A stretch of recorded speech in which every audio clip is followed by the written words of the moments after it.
Estaba en medio de la terminal de salidas del aeropuerto de Madrid-Barajas, un lugar donde la gente pasaba a mi lado como una película en avance rápido, un torbellino de movimiento incesante.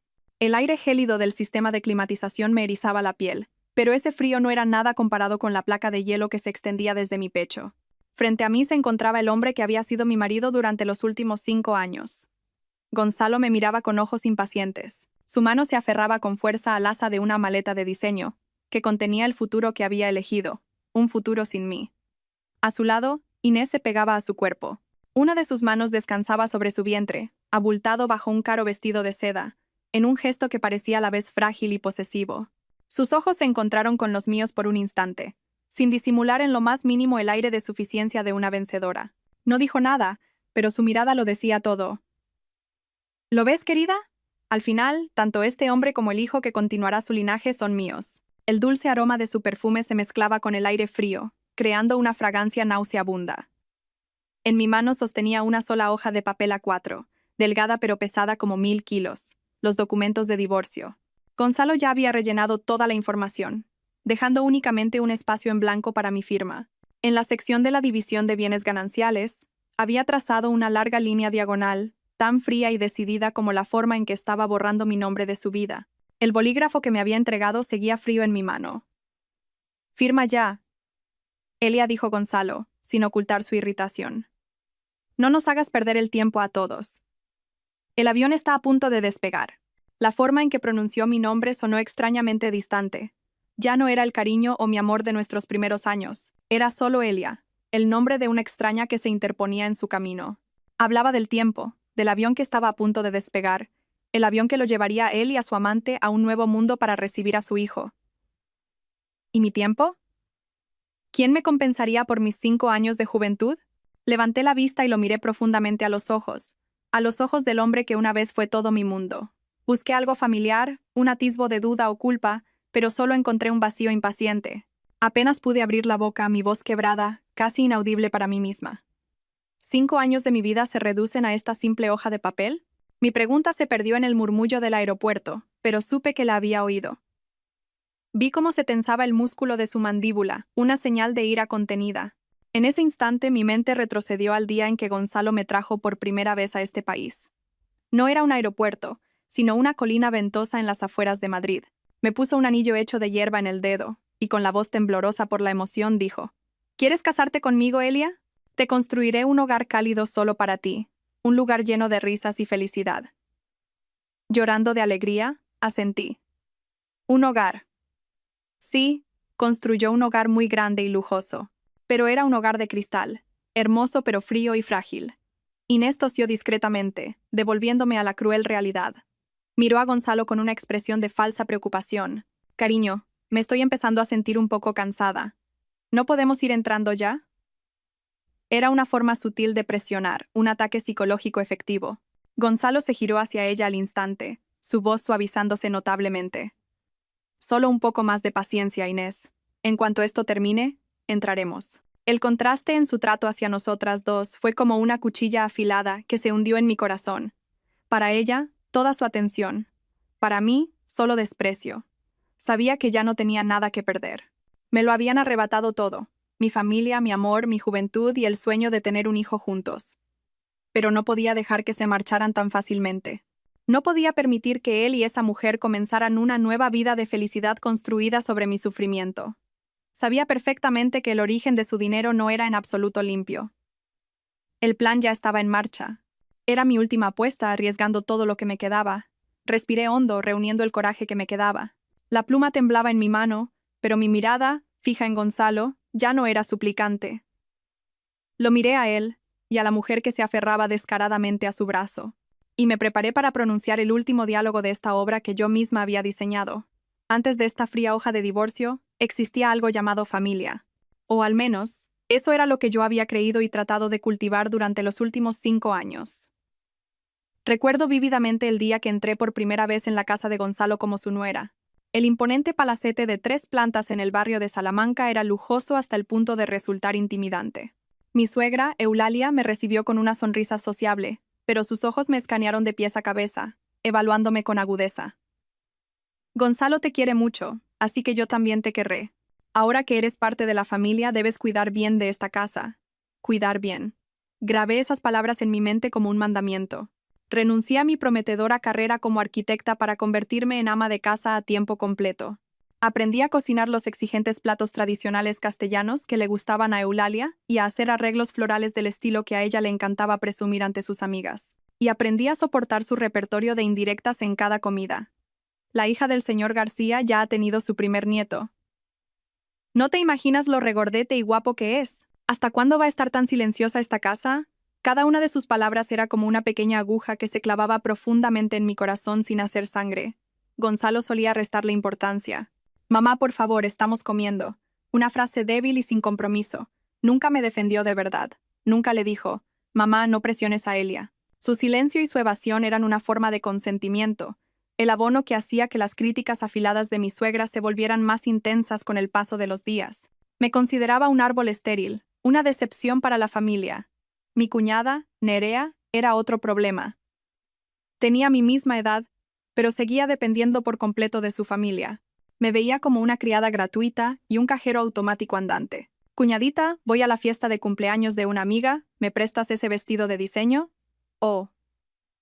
Cuñadita, al novio de mi amiga le ha comprado un bolso de marca nuevo. Dile a mi hermano que me compre uno a mí también.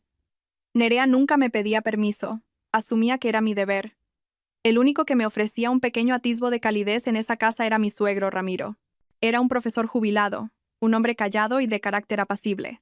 Nunca intervenía en las reprimendas de su esposa, pero su silencio era también una forma de impotencia. A veces, cuando Eulalia me regañaba duramente y yo me refugiaba en la cocina, me encontraba con su mirada compasiva. Él simplemente suspiraba en voz baja y se retiraba. Comprendía que él también tenía sus propias luchas, pero su simpatía silenciosa era insuficiente para sanar mis heridas. Nuestra casa era opulenta y tenía de todo. Los invitados siempre elogiaban la habilidad de Gonzalo y me envidiaban por tener tanta suerte. Pero no sabían que, aunque desde fuera pareciera un palacio de cristal deslumbrante, por dentro estaba vacío y frío. Me marchitaba en soledad en medio de tanto lujo, contando los días y aferrándome al amor de Gonzalo y a los dulces recuerdos de nuestros inicios para autoconvencerme de que todo iría bien. Una vez, mientras ordenaba la casa, encontré mis antiguos planos de arquitectura, un proyecto de eco resort en el que había puesto todo mi corazón antes de casarme. Al ver las líneas libres que danzaban sobre el papel, de repente me di cuenta de que me había perdido a mí misma. La Elia, segura y soñadora del pasado, ya no existía. Solo quedaba una sombra de sí misma, viviendo para satisfacer a su familia política. Gonzalo entró en la habitación y, al verme sentada absorta, comentó con indiferencia: ¿por qué miras esas cosas viejas? Es todo parte del pasado. Estarás cansada, descansa un poco. No lo entendió. O deliberadamente eligió no entenderlo. No era el pasado, era mi sueño. Ahora que lo pienso, las grietas probablemente comenzaron con esas pequeñas cosas. La indiferencia de Gonzalo, el egoísmo de su familia y mi propia sumisión. Me encerré yo misma en una jaula de oro. Me convencí de que era un sacrificio por amor. Pero estaba equivocada. No fue un sacrificio, fue autoinmolación. Y para cuando me di cuenta, la jaula ya estaba casi completamente cerrada. El bolígrafo en mi mano se sintió de repente pesado. El frío del metal se filtró a través de mi piel hasta mi corazón, transportándome a una tarde ventosa de hace 7 años. Aquel día, mis manos estaban ásperas por los planos y las maquetas, pero se sentían cálidas envueltas en las de Gonzalo. Me tomó de la mano y me llevó a esa colina en las afueras de Madrid que tanto nos gustaba, un lugar desde donde se podía ver el vasto cielo y la ciudad era solo un tenue resplandor de luces a lo lejos. No dijo nada durante el camino, solo sonreía de forma misteriosa. Aquel día, su sonrisa era tan clara como el sol, y conmovió el corazón de una joven arquitecta que solo conocía el hormigón y el acero. Cuando llegamos a la cima y el atardecer comenzó a salpicar el horizonte con tonos naranjas y púrpuras, de repente se arrodilló. Pensé que estaba bromeando y me eché a reír. Pero entonces me miró, con una mirada tan seria y profunda, que mi risa se detuvo y mi corazón comenzó a latir con fuerza en mi pecho. No tenía un anillo de diamantes brillantes. Todo lo que tenía era un anillo de hierba, trenzado apresuradamente con hierbas secas aún húmedas por el rocío de la mañana. Me lo puso en el dedo anular y dijo con voz temblorosa: Elia, ¿quieres casarte conmigo? No tengo mucho, pero tengo mi amor por ti y una promesa.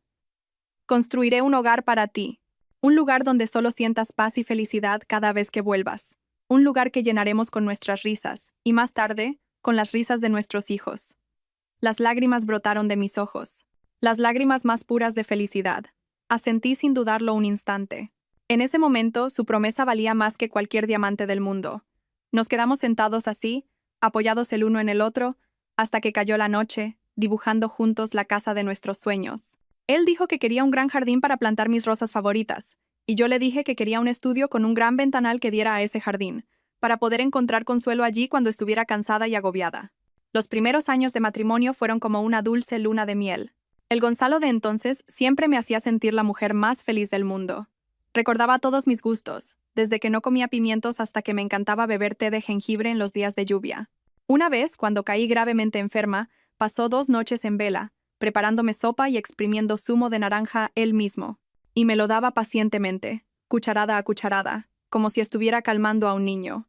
También era mi mayor apoyo en mi carrera. Cada vez que traía planos a casa, los miraba con gran atención. No entendía mucho de los aspectos técnicos, pero escuchaba mis explicaciones sobre mis ideas con un entusiasmo sincero. A menudo decía, mi mujer es la mejor. Vuela tan alto como quieras. Yo sostendré tu cielo. Esas palabras de aliento me daban fuerza y me hacían creer que había elegido al hombre adecuado. Su amor entonces era sencillo y verdadero. Como los pequeños regalos que traía inesperadamente, una pequeña maceta con un cactus que dejaba en mi escritorio, 2 entradas para una película que yo había mencionado de pasada que quería ver, o el abrazo silencioso que me daba por la espalda mientras yo lavaba los platos. Esas pequeñas cosas se acumularon para crear un amor que yo creía inquebrantable. Pero ese hombre cálido, el hombre que prometió sostener mi cielo, ahora estaba frente a mí, frío y cruel. No solo me estaba apartando, sino que estaba haciendo añicos mi propio cielo. Los susurros de amor del pasado aún resonaban en mis oídos, pero ahora se habían convertido en fragmentos afilados que me herían, recordándome un pasado al que nunca podría volver. El hombre de ayer había muerto. O quizás nunca existió. Quizás fue solo una ilusión que yo misma había creado. El cambio en Gonzalo no ocurrió de la noche a la mañana. Fue como una pequeña grieta en una pared. Al principio nadie la nota, pero se extiende un poco cada día, y cuando finalmente te das cuenta, toda la pared está a punto de derrumbarse. Todo comenzó hace aproximadamente 1 año. A medida que su negocio prosperaba, sus viajes de negocios repentinos y las cenas de trabajo que se prolongaban hasta altas horas de la noche se hicieron más frecuentes. Al principio creí las excusas que me daba. Creí en el agotamiento palpable en su rostro cuando volvía a casa. Me convencí de que estaba trabajando duro por nuestra familia y que yo debía ser un pilar de apoyo, sin dudar ni molestarle. Incluso me sentía culpable por no poder compartir su carga. Pero pronto las señales extrañas se hicieron cada vez más evidentes, tan claras que mi confianza comenzó a tambalearse. Siempre salía a la terraza a escondidas para hablar por teléfono. Si me acercaba, colgaba apresuradamente o cambiaba de tema de forma torpe. El olor a un perfume desconocido, un aroma de mujer, penetrante y dulce, impregnado en sus camisas. Cuando le preguntaba, fruncía el ceño y decía, «¿Será de alguna clienta? ¿Estás volviendo a imaginar cosas raras?» Me convertía en una esposa celosa y molesta. Y entonces lo encontré. Una mañana, mientras sacaba uno de sus trajes para llevarlo a la tintorería, un pequeño recibo doblado cayó de su bolsillo. Era un recibo de pago de la prestigiosa Clínica Ruber Internacional. Detallaba servicios como ecografía 4D y pruebas de anomalías fetales. Y en el espacio para el nombre del paciente, había un nombre completamente desconocido. Inés Reyes. En ese instante, sentí que el suelo se abría bajo mis pies.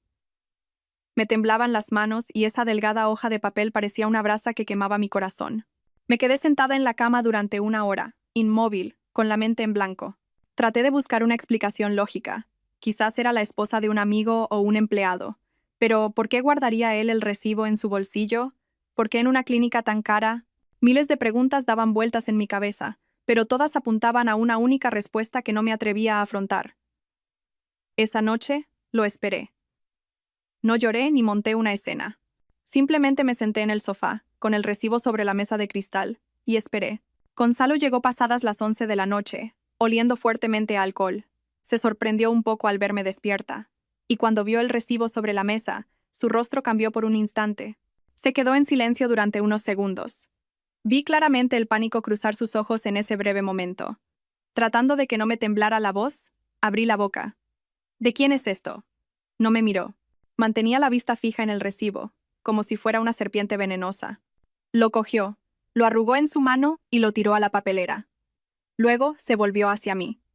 Su voz había recuperado la compostura, e incluso había un matiz de irritación en ella. Es de mi secretaria. Su marido está de viaje, así que la acompañé a la clínica y pagué yo. Estás volviendo a tener sospechas sin fundamento. Una mentira torpe. Una excusa imposible de creer. ¿Una simple secretaria haría que su jefe la llevara personalmente a una consulta en un lugar tan lujoso? Un sentimiento de desprecio creció dentro de mí. Lo miré directamente a los ojos. Mi voz se agudizó. ¿Me tomas por tonta? Gonzalo no respondió a mi pregunta. En su lugar, utilizó la ira para cubrir su mentira, alzando la voz. Te he dicho que no es nada. Últimamente estoy hasta arriba de estrés con el trabajo. ¿No puedes entenderlo? Llego a casa queriendo descansar tranquilo y tú siempre buscas problemas. ¿No puedes confiar un poco en tu marido? Hablaba de la confianza, la misma confianza que él estaba pisoteando. Esa noche, por primera vez en 5 años de matrimonio, dormimos dándonos la espalda. El amplio dormitorio se sentía sofocante. La primera grieta se había abierto, y supe que nada podría volver a cerrarla. Después de esa noche de confrontación fallida, un silencio tenso se apoderó de nuestra casa. Gonzalo se volvió más cauteloso. Ya no recibía llamadas despreocupadamente y me avisaba con antelación de sus viajes de negocios con excusas más plausibles. Intentaba desesperadamente remendar el muro de mentiras ya agrietado. Y yo ya no era la Elia de ayer. No le cuestionaba ni sentía celos. Simplemente observaba. Mi silencio no era aceptación, sino espera. Como un depredador agazapado en la oscuridad, esperando la oportunidad de atacar a su presa. Empecé a prestar atención a los detalles más pequeños. Su agenda, las citas en su tablet, los correos electrónicos de trabajo que dejaba abiertos descuidadamente en la pantalla. La intuición de una esposa traicionada me decía que el recibo de la clínica era solo la punta del iceberg. La verdad que ocultaba debía ser mucho más terrible de lo que imaginaba. Y finalmente la oportunidad llegó. Fue una noche de tormenta, cuando toda la ciudad estaba sumida en el estruendo de los truenos y el golpeteo de la lluvia contra las ventanas. Cerca de la 1 de la madrugada, me desperté con sed. Al pasar por el despacho de Gonzalo, vi un haz de luz que se filtraba por debajo de la puerta. Iba a seguir de largo, pero unas pocas palabras que llegaron a mis oídos me dejaron helada en el sitio. Era la voz de Gonzalo. No era su tono tranquilo habitual, sino una mezcla de preocupación, miedo e incluso desesperación. Estaba hablando por teléfono, y probablemente pensando que yo estaba profundamente dormida, no tenía ninguna precaución. Me escondí contra la pared fría, conteniendo la respiración, y escuché. Cada palabra de Gonzalo era una daga que se clavaba directamente en mi corazón. No me importa el coste. Puedo conseguir millones de euros si es necesario. Esta es la única oportunidad, ¿entiende?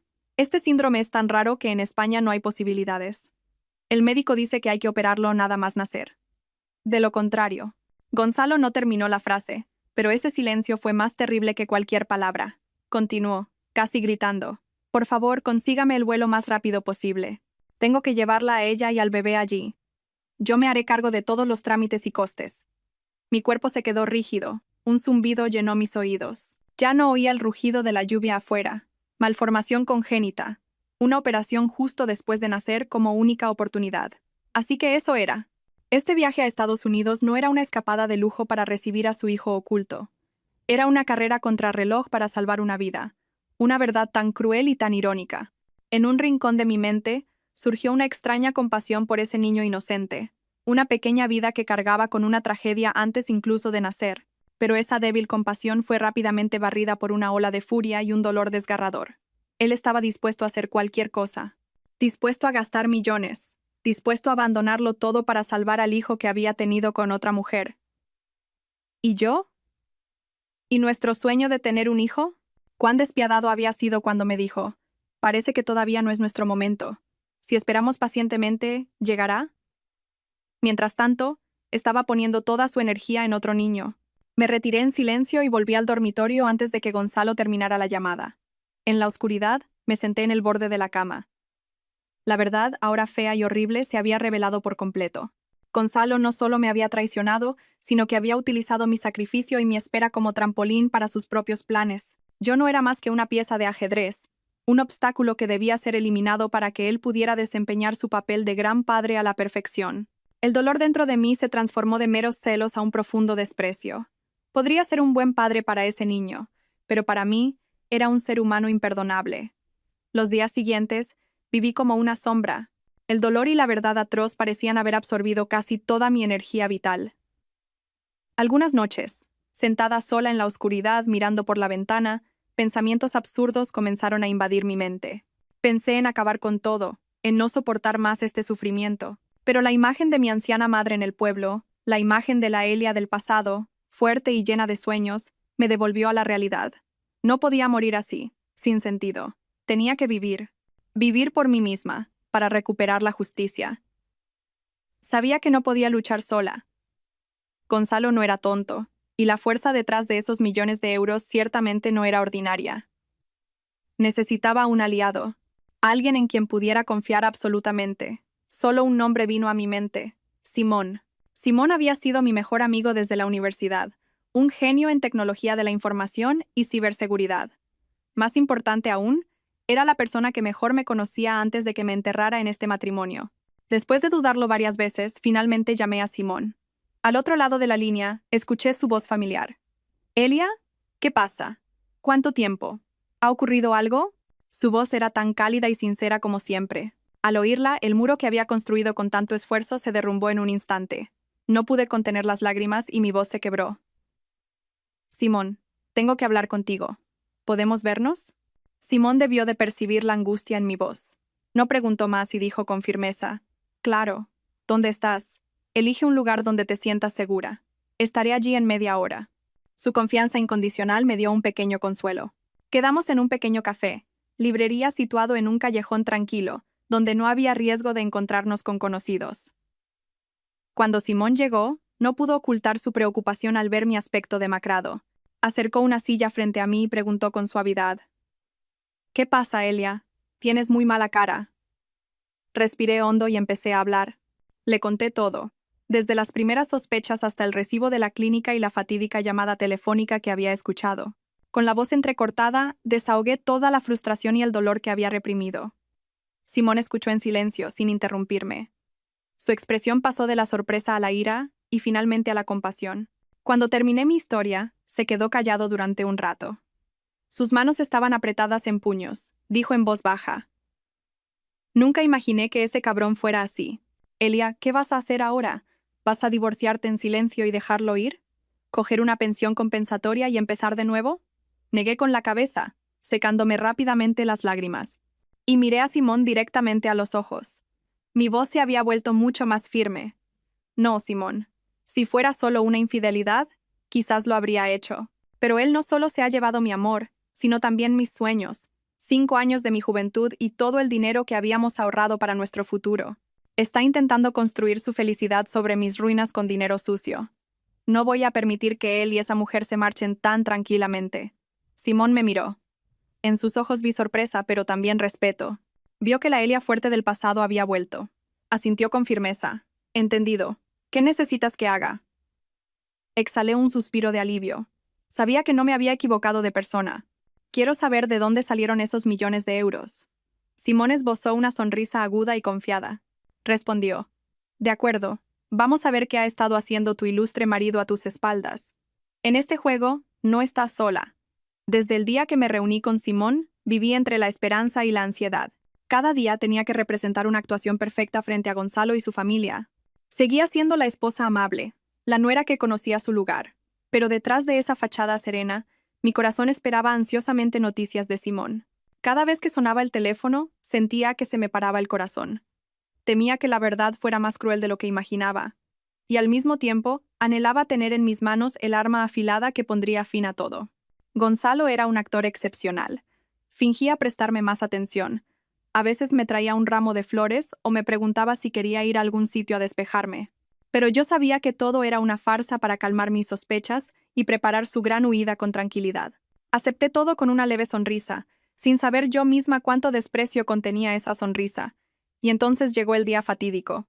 Una tarde, mientras regaba las orquídeas en la terraza, recibí un mensaje de Simón. No era largo. Solo unas pocas líneas de texto y un archivo adjunto. Pero fue suficiente para derrumbar todo mi mundo. Abrí el archivo. Era una copia de un extracto bancario. Mis ojos se quedaron fijos en los números y las letras que cruzaban la pantalla. El mensaje de Simón era claro. Elia, he rastreado vuestra cuenta de ahorros conjunta.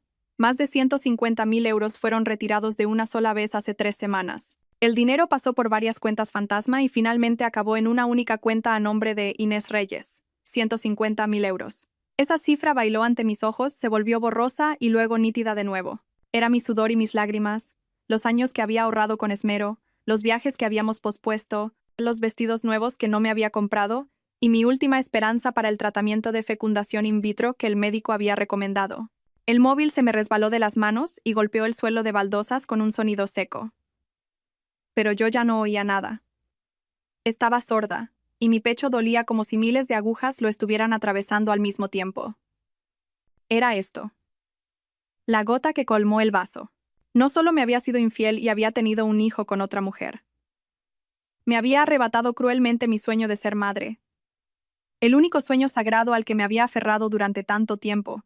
Había utilizado mis esperanzas como trampolín para allanar el camino hacia su felicidad y la de su amante. No lloré. Parecía que ya no me quedaban lágrimas. Una sensación terriblemente fría se extendió por todo mi cuerpo, apagando todas las emociones. El dolor, la ira, los celos, todo desapareció, y en su lugar solo quedaron un vacío hueco y una determinación de acero. Si Gonzalo no me había dejado una salida, yo tampoco tenía por qué tener piedad de él. Ya que él lo había destrozado todo, ahora me tocaba a mí encender la mecha que lo haría estallar todo. Me agaché y recogí el teléfono. La pantalla tenía una larga grieta, como mi matrimonio. Entré en mi habitación y me planté frente al espejo. La mujer en el espejo tenía los ojos inyectados en sangre, pero no había ni una sola lágrima. Su mirada era extraña, decidida, con un matiz casi cruel. Ya no era la Elia sumisa y débil. Era otra persona, renacida de las cenizas de la traición. Cogí el teléfono y le envié un breve mensaje a Simón. Tenemos que vernos ahora mismo. Necesito un plan. Nos encontramos de nuevo en el mismo lugar, el pequeño café, librería escondido en el callejón. Pero esta vez, el ambiente era completamente diferente. Ya no había lágrimas ni sollozos. Me senté con la espalda recta y tomé un sorbo de té con calma. Simón llegó poco después. Al verme, me miró con una mezcla de sorpresa y ligera preocupación. Probablemente había venido preparado para consolar a una amiga destrozada. Pero la persona que estaba sentada frente a él ahora era una Elia completamente diferente. Simón se sentó, me observó por un momento y luego habló. ¿Estás bien? Dejé la taza de té y lo miré directamente a los ojos. Mi voz no vaciló en lo más mínimo. Nunca he estado mejor, Simón. Gracias por decirme la verdad. Dolió, pero era necesario. Gracias a eso he vuelto en mí. Mi calma pareció inquietar a Simón. Sabía que la calma antes de la tormenta es más aterradora que la propia tormenta. No lo hice esperar mucho. Le expuse mi propósito de forma clara y decidida. Ya no quiero un divorcio silencioso. Tampoco necesito la pensión compensatoria que me arroje por lástima. Hice una pausa, dejando que cada una de mis palabras calara hondo en su mente.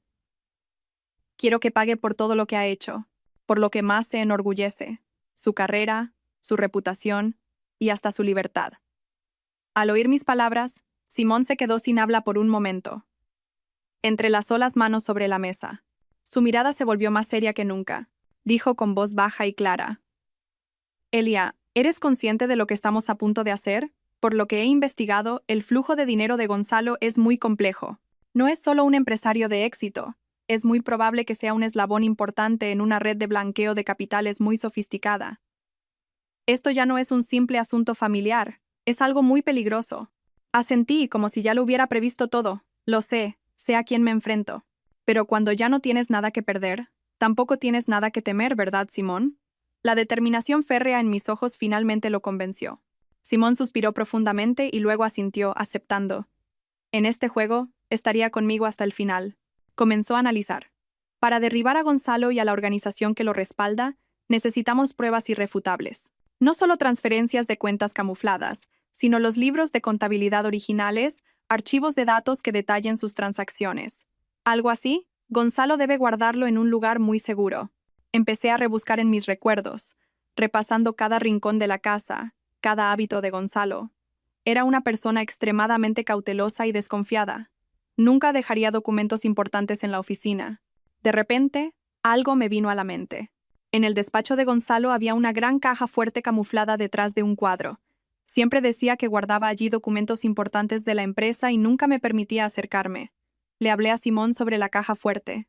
Él asintió. Es muy probable que esté ahí. Pero el problema es cómo abrirla sin ser descubiertos.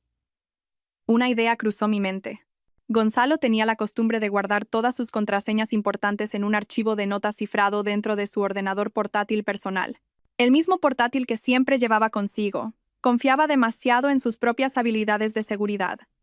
Esa confianza se convertiría ahora en su talón de Aquiles. Le conté mi idea a Simón. Él sonrió con complicidad. Con un objetivo concreto, las cosas son mucho más fáciles. Ahora tu trabajo es copiar los datos de ese portátil. ¿Podrás hacerlo? Apreté los puños. Mi mirada estaba llena de determinación. Lo haré. Cueste lo que cueste. Mi plan de venganza había comenzado oficialmente. Desde el día en que decidí contraatacar, empecé a aprender a llevar una máscara. Durante el día, seguía desempeñando el papel de la esposa perfecta, que se ocupaba tranquilamente de las tareas del hogar. Pero por la noche me convertía en otra persona. Una ladrona al acecho en mi propia casa. Mi objetivo era el portátil de Gonzalo, un objeto que consideraba su alter ego, la puerta a su mundo secreto. Sabía que no tenía mucho tiempo. La fecha de su vuelo se acercaba. Simón me había preparado una herramienta especial. Parecía una memoria USB normal, pero me explicó que era un clonador de datos de hardware. Podía extraer toda la información de un disco duro sin necesidad de contraseñas de inicio de sesión, siempre y cuando el ordenador estuviera en modo de suspensión. Simón me lo advirtió. Tienes exactamente 5 minutos, Elia. Conéctalo al puerto USB. Una luz roja parpadeará. Cuando cambie a verde habrá terminado. No lo saques mientras la luz roja esté parpadeando. Podrías perderlo todo y dejar rastro. La oportunidad se presentó un fin de semana por la noche. Después de cenar, Gonzalo recibió una llamada de trabajo aparentemente importante. Se metió en el baño para hablar con tranquilidad. El sonido del agua de la ducha, cayendo, se convirtió en la cortina de humo perfecta para mi acción. Mi corazón martillaba en mi pecho. Ahora o nunca. Solo tengo una oportunidad. Respiré hondo y entré sigilosamente en el despacho. El portátil de Gonzalo estaba sobre el escritorio. La pantalla estaba apagada, pero la luz de encendido indicaba que estaba en modo de suspensión. Con manos temblorosas, conecté el USB al ordenador. Un pequeño punto rojo se encendió y comenzó a parpadear rítmicamente. 5 minutos. Un instante que ahora se sentía como una eternidad. Me quedé quieta, conteniendo la respiración. Todos mis sentidos estaban tensos como un arco. Mis oídos, atentos al sonido del agua del baño. Mis ojos, fijos en la luz roja parpadeante. Con cada segundo que pasaba, mi pecho se oprimía. ¿Y si salía de repente? ¿Y si el dispositivo fallaba? Pasaron 4 minutos. El sonido del agua en el baño seguía siendo regular. Un sudor frío me recorría la espalda. La luz roja parpadeaba persistentemente, como si pusiera a prueba mi paciencia. El pánico comenzó a invadirme. Quería arrancarlo y rendirme. Pero en ese momento, recordé la imagen de Gonzalo e Inés en el aeropuerto, los papeles del divorcio, la cuenta de ahorros vacía. Eso me dio fuerzas. Apreté los puños y me obligué a recuperar la calma. Y finalmente, llegó el momento que esperaba. La luz roja dejó de parpadear y se convirtió en un suave resplandor verde. Éxito. Rápidamente, saqué el USB y lo guardé en lo más profundo del bolsillo de mi ropa. Justo en ese momento, el sonido del agua en el baño cesó de repente. Sentí que el corazón se me salía del pecho. Salí corriendo del despacho y volví al dormitorio, apenas unos segundos antes de que Gonzalo saliera. Salió con un albornoz y el pelo mojado. Me miró y preguntó, ¿por qué estás tan pálida? Intenté sonreír de la forma más natural posible. Supongo que estoy un poco cansada. Tú sigue con tu trabajo. Yo me voy a dormir ya. Al día siguiente, me reuní con Simón. Cuando conectó el USB a su ordenador, en pocos minutos su expresión se volvió extremadamente seria. Dios mío, Elia dijo. Esto es mucho más grave de lo que pensábamos. Libros de contabilidad. Contratos fantasma. La lista de cuentas utilizadas para el blanqueo de dinero. Todo está aquí. Tu marido es un tipo muy audaz. Simón descifró las contraseñas y encontró todas las claves, incluida la de la caja fuerte. El plan estaba a medio camino. Ahora era el momento de preparar el arma definitiva. Simón me entregó una batería externa negra. Tenía un diseño elegante que sabía que le gustaría a Gonzalo. He transferido todos los datos a un disco duro ultracompacto que hay dentro, explicó. También he incluido un microchip con un compuesto químico especial. Es inofensivo para los humanos, pero activará sin falta los últimos escáneres de seguridad del aeropuerto. Este será tu último regalo para él. Tomé la batería externa. Sentí su peso en mi mano. No era un regalo. Era una bomba de relojería dirigida a la vida de Gonzalo. 2 días después, Gonzalo volvió a casa antes de lo habitual. Ya no había rastro de nerviosismo ni de secretismo en él. Al contrario, estaba inquietantemente tranquilo. Se sentó en el sofá de enfrente, donde yo fingía leer una revista. Carraspeó para llamar mi atención y luego habló. Su voz era suave, pero cada palabra era una cuchilla. Elia, tengo que hablar contigo. Cerré lentamente la revista y lo miré. Estaba lista para mi última actuación. Ha surgido un gran proyecto para la empresa en Estados Unidos, continuó. Tendré que irme por una larga temporada. Probablemente me llevará unos años estabilizar la filial de allí. Una mentira meticulosamente preparada. Me miró, esperando mi reacción. Permanecí en silencio para que pudiera continuar con su farsa. Al no ver ninguna reacción por mi parte, sacó 2 juegos de documentos de su maletín y los puso sobre la mesa. Un juego era el mismo documento de divorcio que había visto en mis pesadillas. El otro eran 2 billetes de avión en clase business para él e Inés. Gonzalo empujó los documentos de divorcio hacia mí junto con una cara pluma estilográfica. Su voz perdió la suavidad inicial y se volvió autoritaria. Creo que ha llegado el momento de que nos dejemos ir. Tú y yo ya no podemos seguir el mismo camino. Firma aquí, ahora mismo. Cada palabra que pronunciaba negaba por completo nuestros 5 años de matrimonio, como si solo hubiera sido un error. Comencé mi actuación. Dejé que mis ojos se llenaran de lágrimas y que mi voz temblara de dolor. ¿Dejarnos ir? Después de todo lo que he sacrificado por esta familia, ¿pretendes terminarlo todo con un simple dejarnos ir? Gonzalo parecía haber anticipado esta reacción. Suspiró y se reclinó en la silla, con expresión de cansancio. Elia, no compliques más las cosas. Sé que te he hecho daño, pero los sentimientos no se pueden forzar. Inés, ella me necesita, y el bebé también me necesita. Tengo una responsabilidad. ¿Responsabilidad? Hablaba de responsabilidad hacia su amante y su hijo ilegítimo después de haber pisoteado su responsabilidad como esposo. Sonreí amargamente. Las lágrimas comenzaron a rodar. En una situación así, las lágrimas son la mejor arma de una mujer, y yo la estaba utilizando a fondo. ¿Y qué hay de mí? Sollocé. ¿Me vas a desechar como a un zapato viejo? Para hacer su actuación más convincente, jugó su última carta.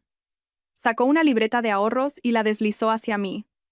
Aquí hay 30.000 euros. Considéralo mi forma de compensarte. Con este dinero podrás empezar una nueva vida. 30.000 euros como compensación por 5 años de juventud, un sueño roto y un corazón hecho pedazos. Pensaba que todo se podía cuantificar en dinero. Esta humillación fue más dolorosa que la traición. Aparté la libreta y negué con la cabeza entre lágrimas. No quiero tu dinero. Solo quiero una explicación sincera. A los ojos de Gonzalo, mi acción debió parecer la obstinación tonta de una mujer fracasada. Perdió toda la paciencia y gruñó. No seas estúpida, Elia. ¿Crees que tienes otra opción? Firma. Supe que había llegado el momento.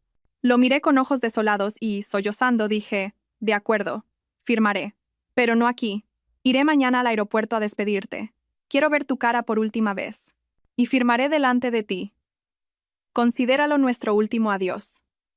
Mi propuesta apeló directamente a la arrogancia de Gonzalo. Quería verme completamente destrozada. Quería saborear plenamente su victoria final. Sonrió con desdén. Era la sonrisa de un vencedor. De acuerdo, si es lo que quieres. Nos vemos mañana a las 8 en el aeropuerto. Se levantó, se ajustó la corbata y se fue, completamente satisfecho con el resultado que había obtenido. No tenía ni idea de que estaba caminando directamente hacia la trampa que yo le había tendido. Cuando la puerta se cerró, me sequé lentamente las lágrimas. El dolor había desaparecido, dejando solo una fría determinación.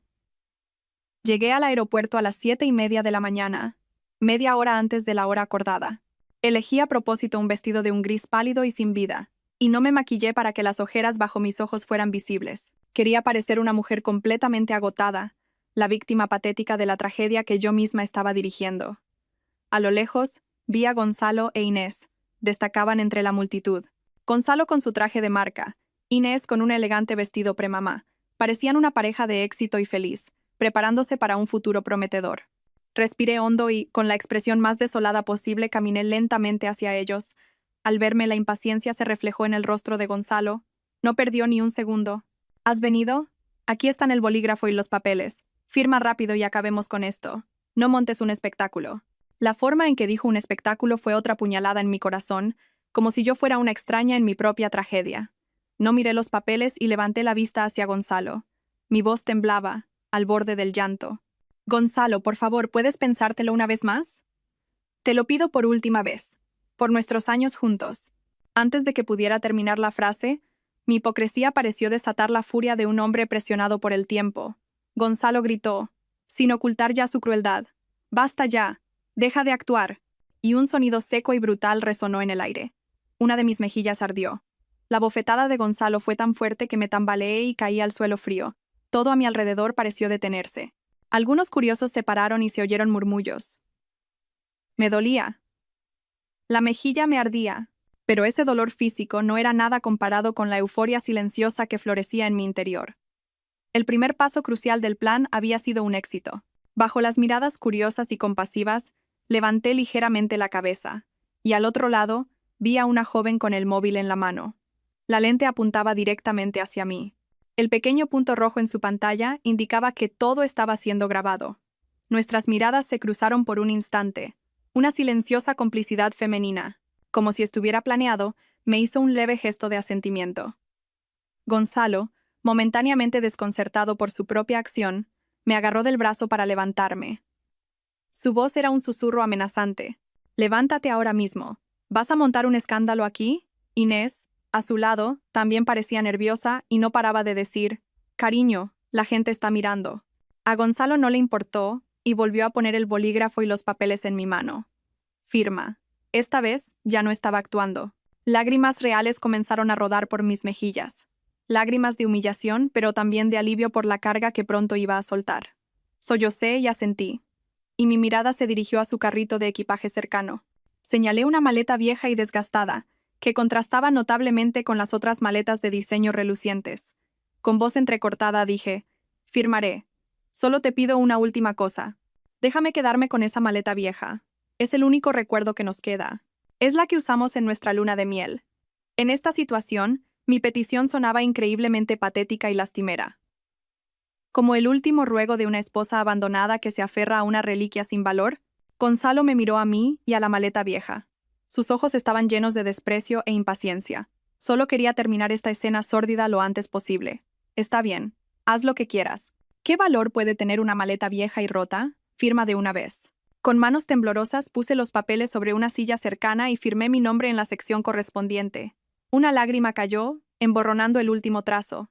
Deslicé los papeles hacia Gonzalo y no dije nada más. Luego, les di la espalda y caminé lentamente hacia el carrito de equipaje, el carrito que contenía tanto el cielo como el infierno de Gonzalo Martínez. En cuanto me di la vuelta, Gonzalo e Inés dejaron de mirarme. Cogieron los papeles del divorcio como si fueran un trofeo de guerra y se dirigieron rápidamente al mostrador de facturación. Había arrogancia y triunfo en su caminar. Creían que se habían deshecho de una molestia y que ahora podían comenzar cómodamente su nueva vida. No tenían ni idea de que su imprudencia y arrogancia los llevarían al abismo. Me acerqué al carrito de equipaje. Mi corazón latía con fuerza, pero mis manos estaban extrañamente tranquilas. Nuestra vieja maleta y la reluciente maleta nueva de Gonzalo estaban una al lado de la otra. Aprovechando que Gonzalo e Inés estaban distraídos con sus pasaportes y billetes de avión, ejecuté la acción clave sin que nadie se diera cuenta. Un movimiento rápido y conciso que había ensayado mentalmente innumerables veces. Quité la etiqueta de equipaje con el nombre Gonzalo Martínez de su maleta de diseño y la coloqué en el asa de la maleta vieja. El cambio que alteraría su destino se realizó en un abrir y cerrar de ojos. Luego, saqué del carrito la maleta de diseño que contenía la fatídica batería externa y la abracé como si fuera mi recuerdo más preciado. Me retiré a un rincón discreto y observé en silencio. Un empleado del aeropuerto empujó el carrito hacia el mostrador de facturación. Solo comprobó las etiquetas de equipaje ya puestas y colocó las maletas una por una en la cinta transportadora. Ahora, la maleta vieja con el nombre de Gonzalo Martínez se deslizaba silenciosamente, llevando consigo el secreto de todos sus pecados. Gonzalo e Inés, sin sospechar nada, terminaron de facturar su equipaje y se dirigieron tranquilamente al control de seguridad. Los seguí a una distancia prudencial, como un espectador que observa el final de la obra que ha dirigido. Inés pasó primero por el control de seguridad. Todo fue normal. Luego le tocó a Gonzalo. Puso su maletín, la chaqueta del traje y sus objetos personales en una bandeja de plástico. La bandeja se deslizó lentamente hacia el escáner. Todo parecía transcurrir con normalidad. Casi contuve la respiración. Solo unos segundos más. Y finalmente, llegó el momento. De repente, sonó una alarma. No era el pitido familiar, sino una sirena larga, aguda y urgente. El monitor del agente de seguridad se iluminó de rojo al instante, con un mensaje de advertencia parpadeando continuamente. Toda la actividad en esa zona se detuvo de inmediato.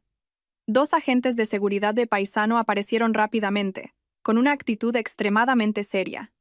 Uno le hizo un gesto firme a Gonzalo. Pasajero Gonzalo Martínez, quédese donde está y ponga las manos a la vista. El otro, con guantes especiales, sacó con cuidado la bandeja de Gonzalo de la cinta transportadora y la aisló en una zona aparte. Gonzalo estaba atónito. Su expresión pasó de la sorpresa a la ira. Alzó la voz. ¿Qué está pasando? Debe de haber un error. Pero al agente de seguridad no le importaron sus palabras. El jefe del equipo ordenó por radio con voz firme. Objeto sospechoso con contenido químico no identificado en equipaje de mano.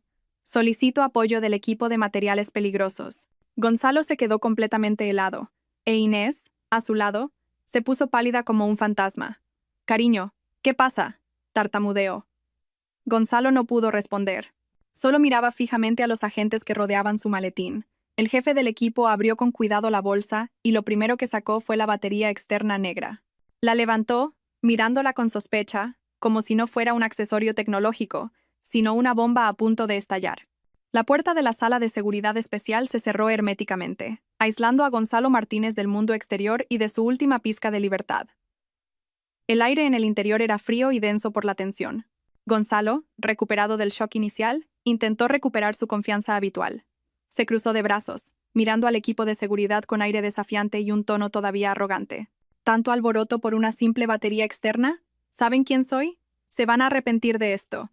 El jefe de seguridad, un hombre de mediana edad con rostro severo, no se inmutó por las amenazas de Gonzalo. Hizo una señal a un técnico, quien colocó la batería en un equipo de escaneo especial. En segundos, complejas cifras aparecieron en la pantalla del ordenador.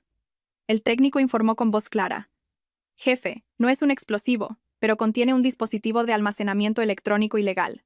Utiliza un estándar de cifrado de nivel militar, imposible de acceder por métodos convencionales». Al oír cifrado de nivel militar, el rostro de Gonzalo palideció ligeramente, pero aún intentaba mantener la compostura. El jefe se acercó, apoyó las manos en la mesa y miró a Gonzalo directamente a los ojos. «Señor Martínez, según la Ley de Seguridad Aérea, tenemos plena autoridad para inspeccionar cualquier objeto que pueda suponer una amenaza para la seguridad del vuelo. Proporciónenos la contraseña para desbloquear este dispositivo inmediatamente». Gonzalo se burló. «Este es un objeto personal que contiene secretos de mi negocio. No tienen derecho». El jefe no discutió. Respondió fríamente: «Si no coopera, nos veremos obligados a tomar medidas técnicas de fuerza. En ese caso, no solo se le acusará de poner en peligro la seguridad, sino también de obstrucción a la autoridad. Usted elige». La actitud firme del equipo de seguridad hizo que Gonzalo se diera cuenta de que la situación era más grave de lo que pensaba. Empezó a sudar frío, pero aún así se mantuvo obstinado y dio una serie de números falsos. El técnico introdujo la contraseña y negó con la cabeza. «Incorrecta. La contraseña no coincide». El jefe perdió la paciencia. Hizo una señal y el técnico sacó otro dispositivo y lo conectó directamente a la batería. En ese preciso momento, el plan de Simón entraría en acción. El USB que yo había usado no solo había copiado los datos, sino que también había dejado una puerta trasera digital. Simón, previendo esta situación, me había dado un código de desbloqueo especial para proporcionárselo a las autoridades cuando fuera necesario. Y yo ya lo había enviado a través de un mensaje anónimo. Unos minutos después, la gran pantalla de la sala se encendió de repente. Todo el cifrado se había roto, pero lo que apareció no eran simples secretos comerciales. Eran innumerables archivos de Excel con nombres en clave, diagramas de flujo de dinero que se entrelazaban como una telaraña, extractos de transferencias a empresas fantasma en el extranjero, contratos inmobiliarios con precios anormalmente inflados. Todo era claro y detallado. Hasta el último euro, hasta la última fecha. Era el mapa perfecto de una enorme red de blanqueo de capitales. En ese momento, no quedaba ni una gota de sangre en el rostro de Gonzalo Martínez. Su arrogancia se había desvanecido como una pompa de jabón, y en su lugar se había instalado un terror absoluto. Dio un paso atrás, sus piernas flaquearon, y tartamudeó, sin poder terminar la frase. No, no puede ser. ¿Cómo? Miraba la pantalla fijamente, como si no pudiera creer lo que veía. El imperio que tanto le había costado construir, el futuro brillante que él e Inés habían planeado, todo estaba expuesto en su forma más fea y cruda. La puerta se abrió de nuevo. Pero esta vez, no eran agentes de seguridad del aeropuerto. Eran policías de paisano. Con rostros solemnes, llevaban en sus manos una orden de detención. Un oficial se acercó a Gonzalo y dijo con voz firme que resonó en la sala: «Gonzalo Martínez, somos de la Unidad de Delincuencia Económica y Fiscal. Queda detenido por presunto blanqueo de capitales y actividades económicas ilegales organizadas. Le rogamos que coopere». Unas frías esposas sonaron con un clic, cerrándose firmemente sobre las dos manos que una vez me habían abrazado, que me habían abofeteado y que habían firmado innumerables contratos ilegales. El sueño americano de Gonzalo Martínez terminó allí mismo, en el aeropuerto, dentro de esa pequeña y sofocante habitación. Desde un rincón apartado fuera de la terminal de salidas, a través de una estrecha rendija de la puerta, lo vi todo. Una sonrisa amarga pero satisfecha se dibujó en mis labios. Me di la vuelta en silencio y me mezclé con la multitud bulliciosa, dejando atrás el colapso de un imperio. Cuando Gonzalo salió de la sala de seguridad, escoltado por dos policías, se produjo un pequeño revuelo. Algunos curiosos lo reconocieron como un famoso empresario y rápidamente sacaron sus teléfonos para hacer fotos y grabar videos. Los murmullos crecieron. En el centro de esa atención, Inés estaba de pie, como si estuviera clavada en el suelo. Su rostro estaba pálido, sin rastro de sangre. Miraba a su amante esposado con una expresión de horror e incredulidad. Desde lejos observé cómo reaccionaría. ¿Gritaría? ¿Correría a suplicar? ¿O se desmayaría por el shock? Pero Inés hizo algo que no esperaba, algo que demostraba que no era una simple amante dependiente de un hombre. Tras unos segundos de desconcierto, su mirada de pánico se agudizó de repente. Miró a su alrededor rápidamente, como evaluando la situación. Y justo cuando Gonzalo pasaba a su lado, arrastrado por la policía, Inés lanzó un grito lastimero. Se agarró el vientre y se desplomó en el suelo como si le fallaran las fuerzas. «¡Ah, mi vientre! ¡Mi vientre! ¡Ayuda, por favor! ¡Mi bebé!». Su actuación fue impecable. El grito de dolor, el rostro pálido de terror y su vientre prominentemente abultado captaron inmediatamente la atención de todos los presentes. El foco del caos cambió. Ya no era el delincuente económico Gonzalo Martínez, sino la pobre mujer embarazada en riesgo de parto prematuro. El personal médico del aeropuerto apareció al instante con una silla de ruedas. La gente se arremolinó a su alrededor. Algunos preguntaban por su estado, otros intentaban ayudar. La atención del equipo de seguridad también se desvió. Y en ese momento de caos deliberado, vi la acción extremadamente rápida y sutil de Inés. Mientras una empleada la ayudaba a sentarse en la silla de ruedas, su brazo se movió ligeramente hacia atrás, y un objeto muy pequeño y brillante salió volando de su mano y aterrizó en una maceta cercana. El gesto fue tan sigiloso que casi nadie se dio cuenta, excepto yo, la única persona que la observaba con total atención. Sentí que el corazón se me paraba. Debía ser una tarjeta SIM o una tarjeta de memoria, una prueba crucial que necesitaba destruir de inmediato. Su desmayo no había sido un acto de desesperación, sino una actuación calculada para crear la oportunidad de deshacerse de las pruebas. Fue entonces cuando me di cuenta de que Inés no era una figura dependiente. Era una cómplice, una zorra tan astuta como Gonzalo, o incluso más en situaciones de crisis. Sabía cuándo hacerse la víctima y cuándo cortar todos los lazos para protegerse. La euforia de haber derribado a Gonzalo se desvaneció a medias, y en su lugar apareció una inquietud que me heló la sangre. Mi enemigo no era solo uno. La silla de ruedas se llevó a Inés a la enfermería, dejando atrás a una multitud todavía en shock. Supe que no podía quedarme allí ni un segundo más. Mi misión había terminado. Me calcé bien la gorra de béisbol, ocultando casi por completo mi rostro, y me mezclé silenciosamente con la multitud que se movía en dirección contraria. Saqué el teléfono, quité la tarjeta SIM, la partí en dos y la tiré en una papelera lejana. Mientras me alejaba del aeropuerto en un taxi, miré hacia atrás, al edificio de la terminal internacional que se hacía cada vez más pequeño. Había ganado una batalla importante, la batalla que había derribado a un rey. El taxi me llevó a un viejo apartamento en un callejón tranquilo, lejos del centro de la ciudad. Era un piso franco que Simón había preparado de antemano. No era grande y estaba amueblado de forma sencilla, pero estaba limpio y, lo más importante, nadie conocía su existencia. Al entrar, cerré la puerta con llave. Sentí como si me hubiera quitado un peso invisible de encima. Me dejé caer en el sofá. Mi cuerpo estaba agotado, pero mi mente estaba extrañamente lúcida.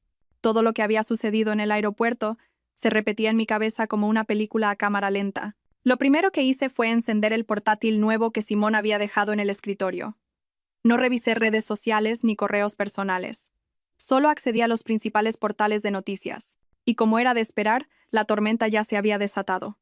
Innumerables medios de comunicación publicaban titulares impactantes. Bombazo. El presidente del Grupo Sol, Gonzalo Martínez, detenido en el aeropuerto por blanqueo de capitales, filtradas fotos de Gonzalo Martínez esposado. Se destapa un imperio empresarial ilegal, una red de delincuencia económica transnacional, desarticulada por un control de seguridad rutinario. El nombre de Gonzalo estaba en todas partes, y las imágenes de su detención, con su rostro desencajado y en pánico, se difundían a una velocidad incontrolable. El mundo empresarial del que tanto se enorgullecía se tambaleaba hasta sus cimientos. Leí cada artículo, cada comentario. La gente analizaba el posible colapso del Grupo Sol y su impacto en la bolsa. Yo solo había encendido una cerilla, y ahora todo el bosque estaba en llamas. Pero eso no era todo. A la mañana siguiente estalló la segunda bomba. Y esta vez, el nombre era el mío. El video grabado por el testigo casual en el aeropuerto, donde Gonzalo me abofeteaba, se hizo viral en las redes sociales. Si las noticias económicas solo atraían el interés de un cierto sector, la historia de la esposa maltratada por su marido millonario frente a su amante era el tema que hacía arder todas las comunidades online. El video se compartió cientos de miles de veces, seguido de comentarios llenos de indignación. Increíble, con cochazos y casoplones. Y resulta que es un maltratador. Pobre mujer. Se me rompe el corazón al verla caer. Lo sacrificó todo para que le devolvieran una bofetada y unos papeles de divorcio. Deberían añadirle el cargo de violencia de género. Que la ley sea implacable. No podemos permitir que un tipo así se libre. Ahora Gonzalo no solo era un delincuente económico, sino también el símbolo de lo peor de un hombre, un paria social. Esa tarde vino Simón.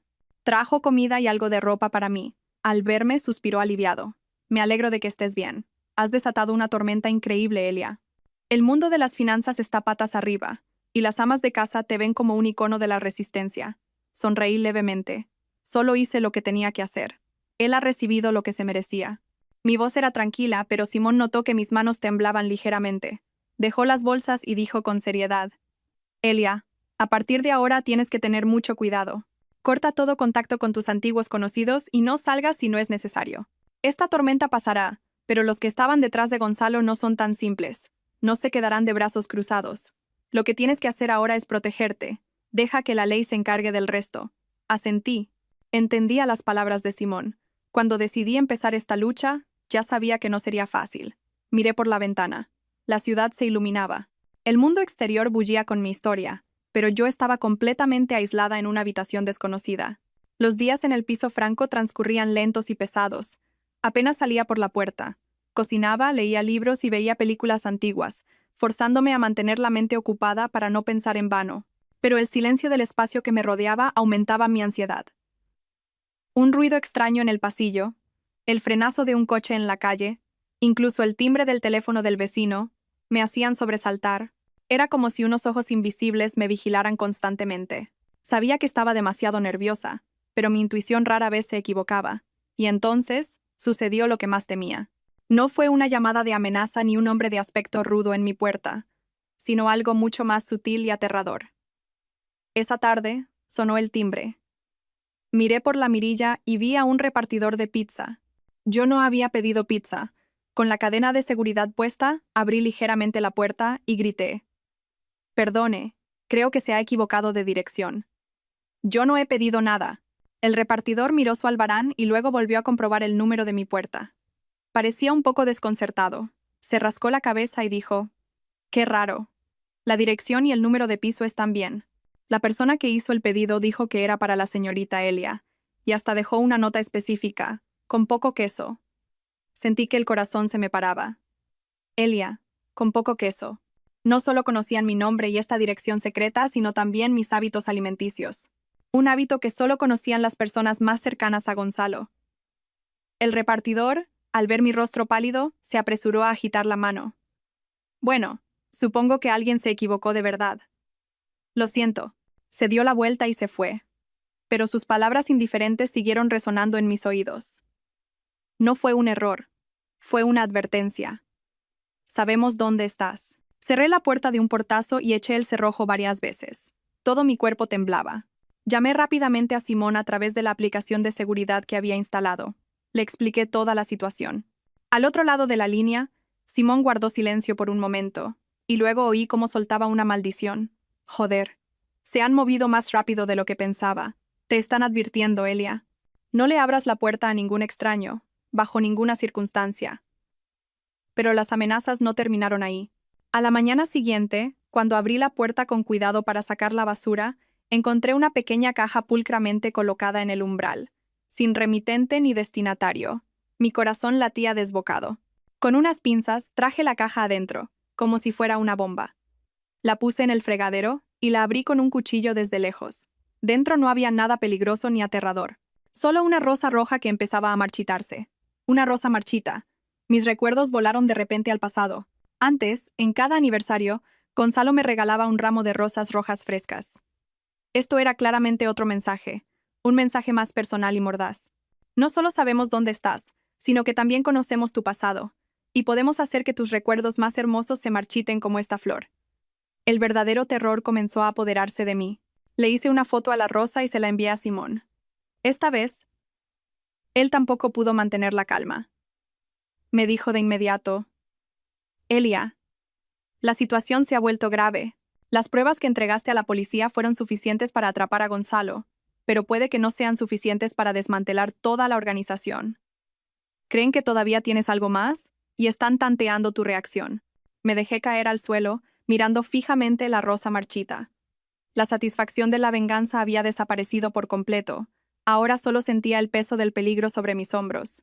Esta lucha ya no era solo para recuperar mi propia justicia. Se había convertido en una lucha por la supervivencia.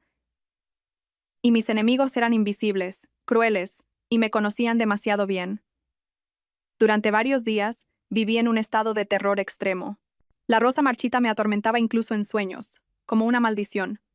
No me atrevía a salir ni a hacer nada que pudiera llamarla la atención. Me di cuenta de que huir y esconderme con miedo era exactamente lo que ellos querían. Querían convertirme en una presa aterrorizada, que se encerrara por sí misma en una jaula invisible, incapaz de hacer nada. Querían que viviera el resto de mi vida en ansiedad y nerviosismo, pero no podía permitir que lograran su objetivo.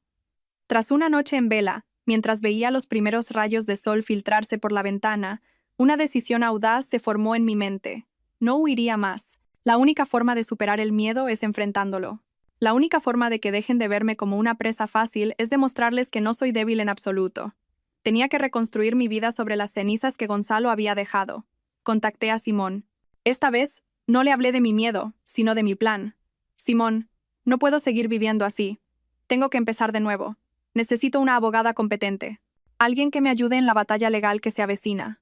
No solo por el divorcio, sino por la división de bienes y para proteger mis derechos legítimos. Simón, como si hubiera estado esperando estas palabras, respondió de inmediato. Conozco a alguien. La abogada Beatriz Vargas. Es especialista en casos económicos y civiles complejos. Es muy capaz y tiene mucho carácter. Te concertaré una cita. La reunión con la abogada Beatriz Vargas tuvo lugar en un despacho de abogados pequeño pero profesional. Lasra. Vargas era una mujer de unos 40 años, con una mirada aguda y una actitud segura. Después de escuchar toda mi historia, no mostró compasión, sino que simplemente asintió con comprensión. Con una voz clara y enérgica, dijo: Señorita Elia, he entendido la situación. Lo primero que debemos hacer es presentar una demanda de divorcio formal ante el tribunal. Con las pruebas de vídeo y los hechos de infidelidad y agresión de su marido, tenemos base suficiente para argumentar que el acuerdo de divorcio firmado en el aeropuerto fue bajo coacción y, por lo tanto, es nulo. Lastra. Vargas continuó exponiendo su estrategia. Al mismo tiempo, solicitaremos al tribunal que congele todos los bienes en común del matrimonio para evitar que la familia de su marido los oculte. El caso penal del señor Martínez será una gran ventaja en nuestro litigio civil. No se preocupe. La justicia puede ser lenta, pero siempre llega. La profesionalidad y la firmeza de Lastra. Vargas me dieron una gran fuerza, Supe que había encontrado una aliada sólida. Al salir del despacho, sentí una nueva vitalidad recorriendo mi cuerpo. La batalla legal estaba en manos de los expertos. Ahora era mi turno de reconstruir mi propia vida. No podía vivir solo de una pensión compensatoria o de mis ahorros. Necesitaba mi propia carrera. Recordé los planos de arquitectura y las ideas de diseño de interiores que había olvidado durante los últimos 5 años. Esa pasión todavía ardía débilmente dentro de mí. Le pedí a Simón que me encontrara una pequeña oficina en un edificio con buena seguridad. Reorganicé mi antiguo portafolio y me puse al día con las nuevas tendencias de diseño. Contacté a viejos amigos del sector para hacerles saber que estaba de vuelta. Al principio fueron proyectos pequeños. Asesoramiento para el diseño de un café o la remodelación de un apartamento. Pero para mí, fueron los primeros ladrillos. Una semana después, estaba en mi nueva oficina. Apenas un espacio de 20 metros cuadrados con un escritorio y una silla. Pero al estar allí, oliendo la pintura fresca, sentí una extraña sensación de paz y libertad. El miedo todavía se escondía en algún rincón de mi mente, pero ya no me dominaba. Ahora tenía un objetivo, un camino a seguir. Ya no era una víctima escondida. Era una persona que estaba construyendo su propio futuro. Siguiendo el consejo de la abogada Vargas, decidí visitar a Gonzalo en prisión preventiva. Ella dijo, verlo una vez podría ayudarla a entender mejor a la organización que lo respalda, y también es una forma de afianzar su posición antes del juicio. Muéstrele que no le tiene ningún miedo. Al principio dudé. No quería volver a ver su cara. Pero pronto me di cuenta de que la Asra Vargas tenía razón. No era por una cuestión emocional, sino una necesidad estratégica. El aire en la sala de visitas de la prisión era sofocante y frío. Todo, desde las paredes hasta los barrotes, era de un color gris. Un olor a moho y desinfectante se mezclaba, creando la atmósfera peculiar del encierro. Me senté y miré a través del grueso cristal que nos separaba. Mi mente estaba extrañamente en calma. Unos minutos después, trajeron a Gonzalo. Al verlo, me quedé realmente sorprendida. El hombre arrogante, siempre impecablemente vestido con trajes caros, había desaparecido. En su lugar, había un hombre demacrado, con barba descuidada y un uniforme de preso holgado. Había perdido mucho peso, y sus ojos estaban hundidos, llenos de miedo y ansiedad. Parecía mucho más miserable de lo que había imaginado. Gonzalo se sentó al otro lado del cristal y cogió el teléfono con manos temblorosas. Yo cogí el mío. Me miró. Su mirada era una mezcla compleja de odio y súplica. Fue el primero en hablar. Su voz era ronca. ¿Qué haces aquí? ¿Has venido a ver lo miserable que soy? Respondí con calma, con una voz desprovista de emoción. He venido a ver en qué se ha convertido el hombre que una vez fue mi marido, el hombre que me llevó a un callejón sin salida. Mis palabras parecieron tocar su miedo. La fachada de fortaleza que Gonzalo intentaba mantener se desmoronó. Acercó su cara al cristal y dijo con voz de pánico, Elia, por favor, dile a la policía que no tienes más pruebas. Diles que no sabes nada. Por favor, sálvame. Comenzó a llorar. Lágrimas de miedo e impotencia. Ellos no me dejarán en paz. Incluso aquí dentro, tienen formas de hacerme daño. Y tampoco te dejarán en paz a ti. Escuché en silencio. Su terror era la confirmación más clara de lo que Simón y yo sospechábamos. Mis enemigos eran realmente temibles. Le pregunté fríamente. ¿Por qué debería salvarte, Gonzalo? Cuando vaciaste nuestra cuenta de ahorros para pagar el hospital del hijo de otra mujer, ¿pensaste en salvarme a mí?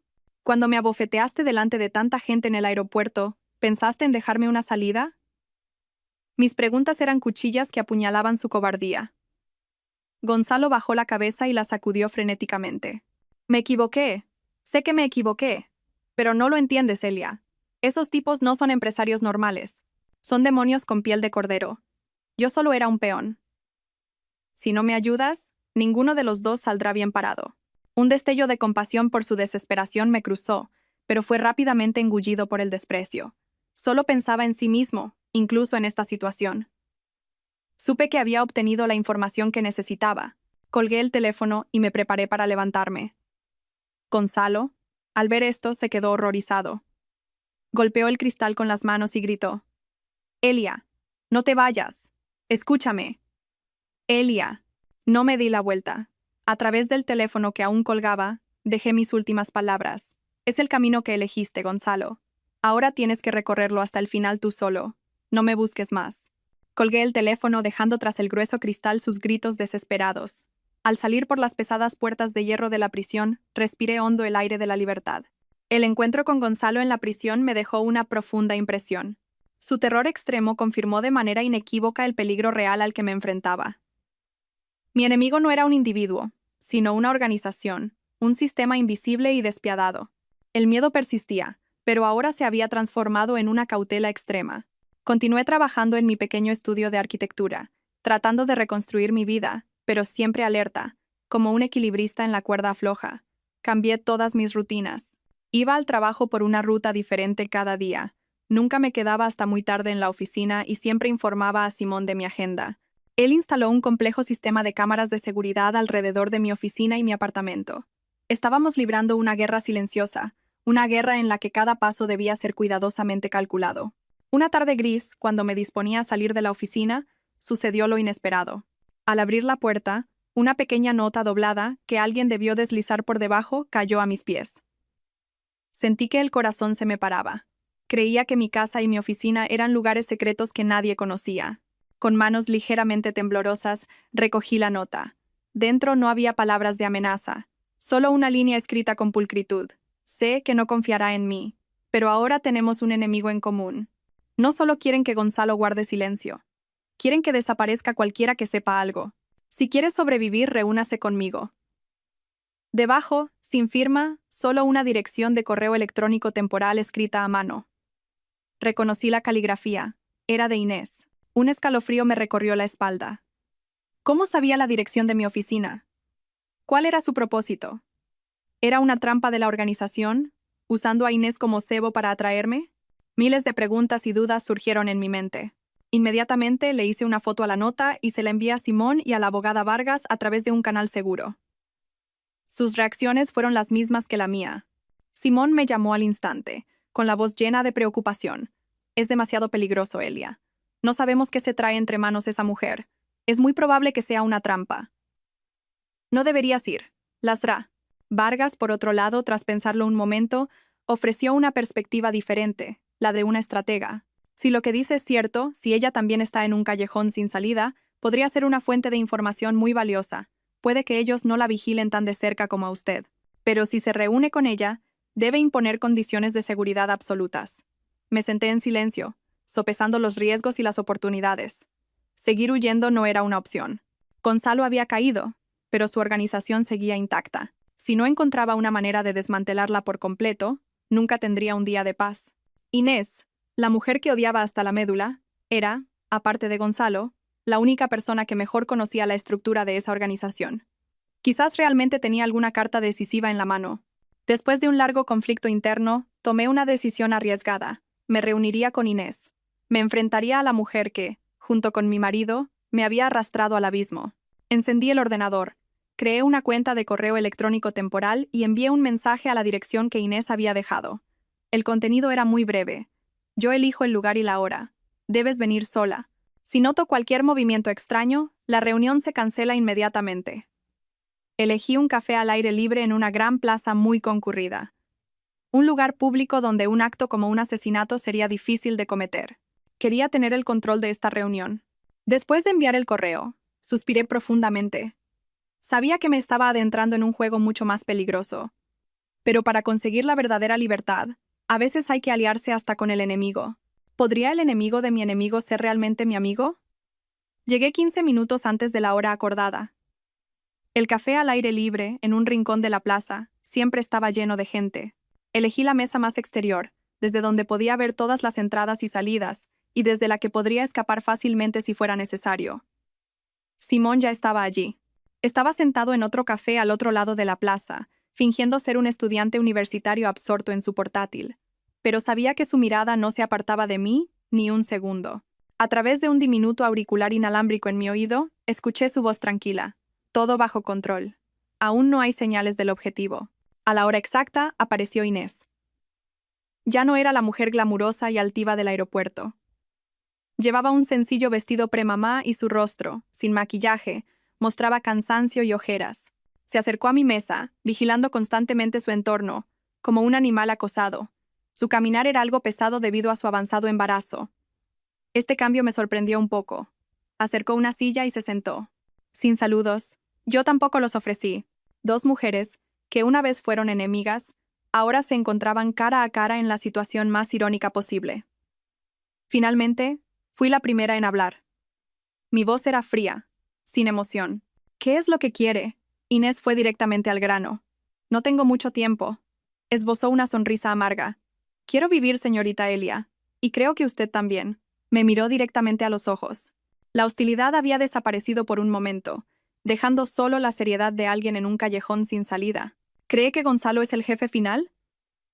Él es solo un gerente de alto nivel, una marioneta para desviar la atención pública. ¿El hombre que está detrás de todo? El hombre al que incluso Gonzalo temía. Nosotros lo llamábamos el Mayor. El nombre El Mayor captó mi atención. Gonzalo nunca había mencionado a esta persona. Inés continuó, su voz cargada de odio. Después de que arrestaran a Gonzalo, pensé que podría escapar lejos con el dinero y este niño. Pero me equivoqué.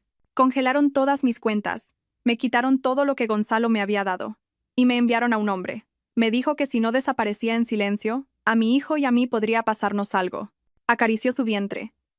El miedo se reflejaba en su mirada. La verdad es que la tarjeta SIM que tiré en el aeropuerto contenía pruebas de transacciones directas entre un ayudante de El Mayor y yo. Era mi único salvavidas. Pero con el pánico, la tiré. Ahora no tengo nada. Pueden deshacerse de mí en cualquier momento. Para probar sus palabras, sacó una foto de su bolso y la deslizó hacia mí.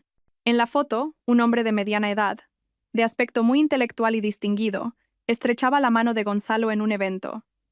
¿Es este el Mayor?, pregunté.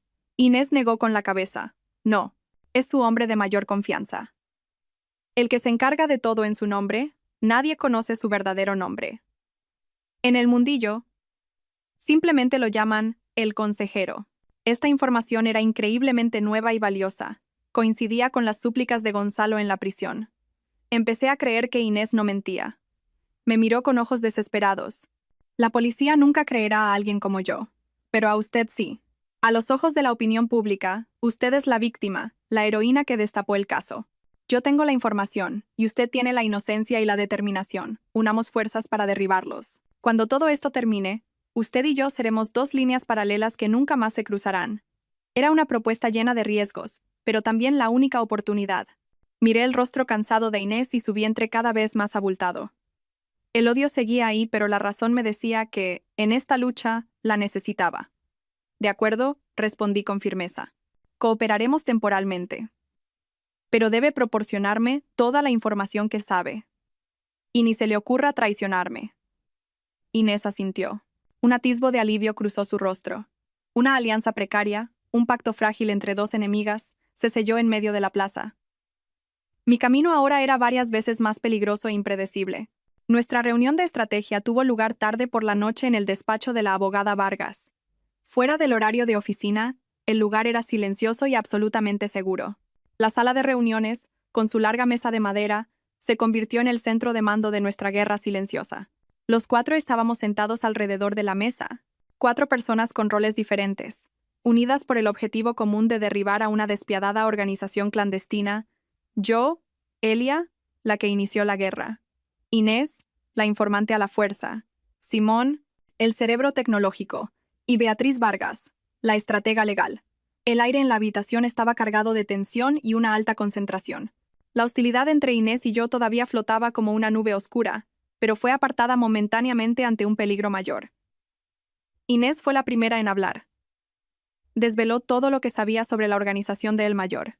Su forma de operar, cómo utilizaban empresas pantalla legítimas como la de Gonzalo para blanquear enormes sumas de dinero negro. Nunca se exponían, y todas las órdenes se transmitían a través de una sola persona, el consejero. Inés todavía hablaba de él con voz temblorosa. Parecía un intelectual. Siempre vestía de traje y llevaba gafas. Hablaba en voz baja, pero detrás de esa apariencia se escondía un verdadero demonio.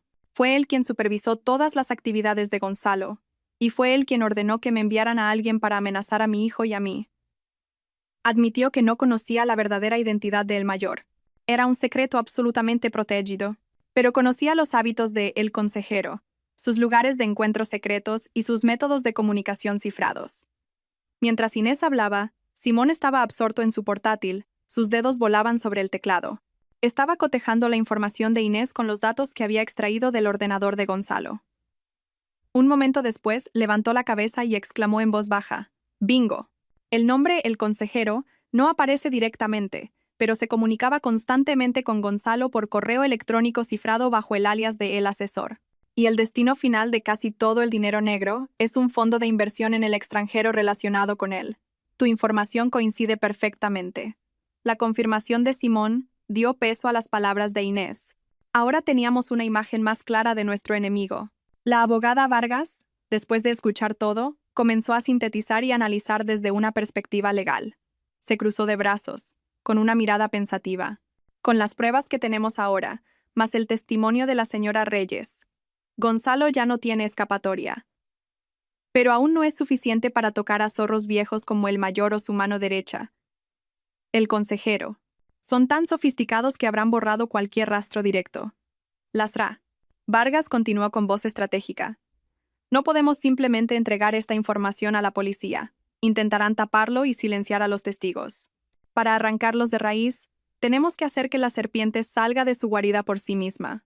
Necesitamos pruebas directas, pruebas irrefutables, una transacción en la que podamos atraparlos infraganti. Una idea comenzó a formarse en mi mente. Arriesgada, pero también el único camino. Miré a Inés, luego a Simón y a Lastra. Vargas. Entonces dije con voz firme: tenderemos una trampa. Les haremos creer que tenemos pruebas mucho más peligrosas que las que tiene la policía, y que esas pruebas están en nuestras manos. Todas las miradas se centraron en mí. Nuestro nuevo juego había comenzado oficialmente. Nuestro plan se elaboró hasta el más mínimo detalle. La trampa tenía que ser lo suficientemente sofisticada como para que un zorro viejo como el consejero se la creyera, y el cebo lo suficientemente atractivo como para que corriera el riesgo. Ese cebo no era otro que Inés. Era la única persona con la cualificación y el motivo para tener pruebas tan letales, y la persona con la razón más justificada para traicionar a la organización. Una situación desesperada que necesitaba dinero para huir. El primer paso fue difundir un rumor. Inés comenzó a filtrar información a través de sus antiguos contactos, a quienes creía que eran los oídos del consejero.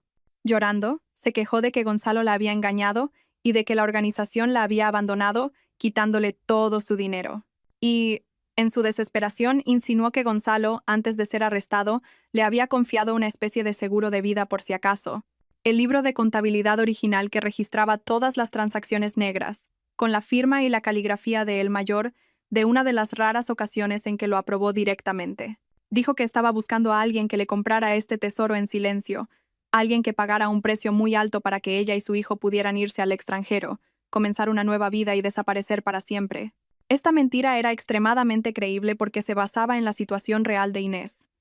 La imagen de una mujer embarazada, acorralada y dispuesta a hacer cualquier cosa por su hijo y su dinero era muy convincente. Mientras Inés difundía el rumor, Simón y yo preparamos el escenario para la trampa. Elegimos un almacén abandonado en un polígono industrial en las afueras, un lugar lo suficientemente apartado para una transacción secreta, pero lo suficientemente complejo como para desplegar fuerzas de apoyo. Simón usó su talento para convertir el viejo almacén en una fortaleza de alta tecnología.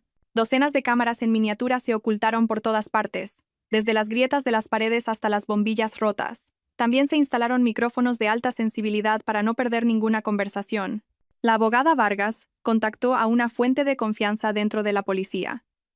Les proporcionó información selectiva, alegando que estábamos siendo amenazados por una organización criminal y necesitábamos protección a distancia. Un equipo de operaciones especiales se posicionaría a 1 kilómetro del almacén, listos para actuar a nuestra señal. La seguridad era primordial, pero también lo era el secreto para no asustar a la presa. Los días siguientes fueron una tensa espera. El rumor se había extendido, la trampa estaba puesta. Ahora solo quedaba esperar a que el pez mordiera el anzuelo. Apenas dormí. Cada segundo pasaba lentamente. ¿Y si el consejero era demasiado astuto y sospechoso y se daba cuenta de que era una farsa? ¿Y si no se movía y teníamos que vivir con esta amenaza para siempre? El silencio del enemigo a veces es más aterrador que su ataque. Y después de 3 días que parecieron una eternidad, recibimos la señal. Un correo electrónico desconocido llegó a la cuenta temporal de Inés. No había ni una palabra, solo un archivo de audio adjunto. Después de que Simón lo verificara a fondo, abrimos el archivo. Una voz de hombre, distorsionada electrónicamente, sonó. Quiero ver lo que tienes. Viernes por la noche, a las 9, en el almacén. Ven sola, y trae la mercancía. Si veo a la policía, ni tú ni el niño que llevas dentro veréis el mañana. Mi corazón dio un vuelco. El pez había mordido el anzuelo. El consejero, o sus secuaces, habían decidido moverse. Su audacia provenía de la codicia y la paranoia. No podían tolerar que existieran pruebas tan peligrosas. Pero la alegría de que la presa hubiera caído en la trampa pronto se convirtió en un miedo real. El viernes por la noche. Sería la noche que lo decidiría todo. Miré a Simón, a Lasra, Vargas y a Inés. Todos sabíamos que en este juego no había vuelta atrás. El pez ha mordido el anzuelo, pensé. La pregunta es, ¿pescaremos al tiburón o el tiburón nos arrastrará al fondo? Viernes por la noche, 9 en punto. El aire dentro del almacén abandonado era húmedo y olía a hierro oxidado. Yo no estaba allí, pero podía sentirlo todo a través de los monitores en una furgoneta ingeniosamente camuflada a unos 200 metros de distancia. Simón, la abogada Vargas y yo estábamos sentados en la furgoneta, con los ojos fijos en las numerosas pantallas pequeñas que transmitían las imágenes de las cámaras ocultas. En mis auriculares, el latido de mi corazón sonaba más fuerte que el ruido estático de los micrófonos. La que se enfrentaba al peligro ahora era Inés. Según el plan, Inés había entrado primero al almacén, llevando un maletín con el falso libro de contabilidad original. Parecía asustada, pero sabía que en ese miedo había una determinación no menor que la mía. Su vida y la de su hijo dependían de esta actuación. Exactamente a las 9, llegó un sedán negro. 2 hombres vestidos de negro bajaron primero, inspeccionaron los alrededores y luego abrieron la puerta trasera. El consejero bajó. Su aspecto intelectual, con su traje oscuro, contrastaba completamente con el desolado paisaje circundante. El consejero y sus 2 secuaces entraron en el almacén. Miró a Inés de pies a cabeza. Una mirada fría y sin emociones. La mercancía preguntó. Su voz era baja, pero llena de amenaza. Inés, siguiendo el guión, fingió temblar. ¿Y el dinero? Necesito ver el dinero primero. Tengo que irme esta noche. El consejero se burló e hizo una señal a uno de sus hombres. Abrió una maleta llena de fajos de billetes de 50 euros. 5 millones. Suficiente para que tú y tu hijo empecéis una nueva vida lejos. Dame la mercancía. Inés abrazó el maletín con fuerza y negó con la cabeza. Necesito comprobar que el dinero es real. La guerra psicológica había comenzado. Ambas partes se estaban tanteando. Mi corazón se oprimía. Un pequeño error podría poner a Inés en peligro.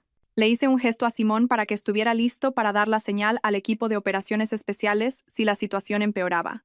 Pero justo en ese momento, sucedió algo que se salió completamente de nuestro guión. Otro sedán de lujo se acercó sigilosamente desde fuera. Sus faros apuntaban directamente a la puerta del almacén. La puerta del coche se abrió y un hombre bajó. En el momento en que lo vi en el monitor, Lasra, Vargas y yo nos quedamos atónitas. Simón soltó una exclamación en voz baja. No puede ser. Era el presidente de la mayor fundación benéfica del país, un empresario respetado y una figura que aparecía a menudo en la televisión con la imagen de un filántropo ejemplar. Era el mayor. Su aparición trastocó nuestro plan. ¿Por qué un hombre tan astuto se presentaría en persona? La codicia y la sospecha habían ganado. No podía confiar a nadie la confirmación y destrucción de pruebas tan letales. Tenía que verlo con sus propios ojos. El mayor entró en el almacén con una actitud tranquila y autoritaria. Miró al consejero, luego a Inés, y asintió levemente. Buen trabajo, consejero. Y señora Reyes, acabemos con esto rápido. Su presencia hizo que el aire se volviera varias veces más pesado. Hizo una señal, y el consejero se acercó para arrebatarle el maletín a Inés. Pero el mayor de repente levantó la mano para detenerlo. No miró a Inés, sino que giró la cabeza. Su mirada afilada se dirigió directamente a la cámara oculta en una viga del techo, la que yo sabía que tenía el ángulo más claro. Sonrió. Una sonrisa que erizaba el vello. Y luego abrió la boca. Su voz tranquila resonó como un trueno en mis auriculares. Señorita Elia, sé que está ahí. Su actuación ha sido bastante impresionante. Inventar una historia para atraernos a una trampa. Debo admitir que son muy inteligentes. Sentí que el corazón se me paraba. Nos habían descubierto. Lo sabía todo. Y aún así, había venido. Eso significaba que estaba mucho mejor preparado que nosotros.